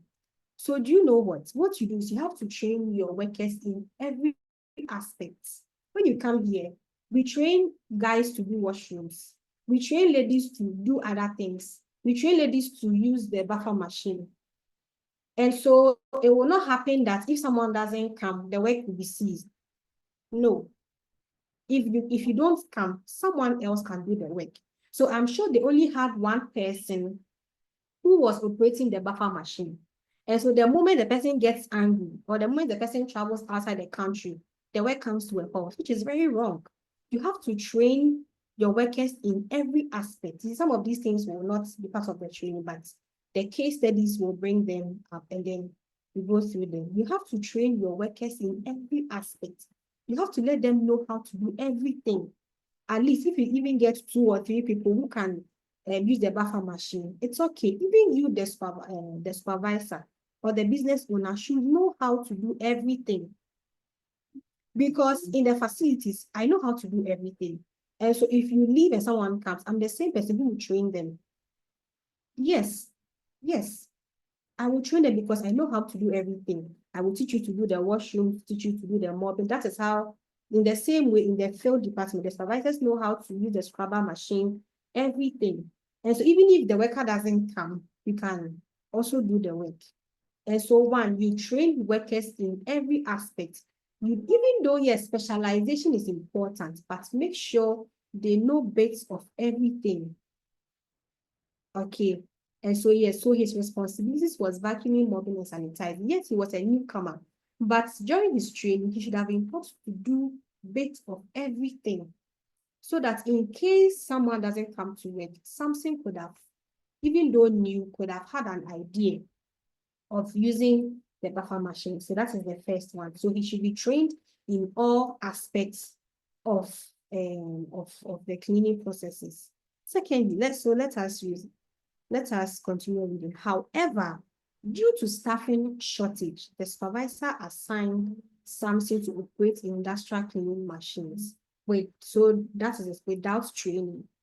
Even if you wanted to train the worker on the job, you should be with the worker, like I said, because you will not always have the luxury of time to train them. Sometimes you have to train them on the job. So it wasn't even wrong for the supervisor to assign something to use to operate the industrial machine, but he should have been with him whilst he's operating the machine. You get me? A task typically handled by trained specialists, and I'm sure the supervisor knows how to use the machine because it is not easy to be a supervisor. You don't just take anyone to be a supervisor. No. For a supervisor, you have to know how to do everything. You have to know how to use every machine. So if the supervisor joined something in his work, the work would have been done and done properly. And so let's move on. Samson, though unhappy and frightened, do you know that nobody saw that Samson was unhappy and was scared? You know why? Because he wasn't engaged. I spoke about engaged employment employment performance. If the supervisor asked him, "Are you okay? Are you comfortable working?" I'm sure Samson would have told them, "No, I am not okay. I am scared and I am unhappy." And so you would have asked Samson to watch you do the work. At least if you do it once or twice or even 3 times, Samson would have seen that it is just a big machine and he can also use it. Because I'm sure that was his first time of seeing that machine, he was scared.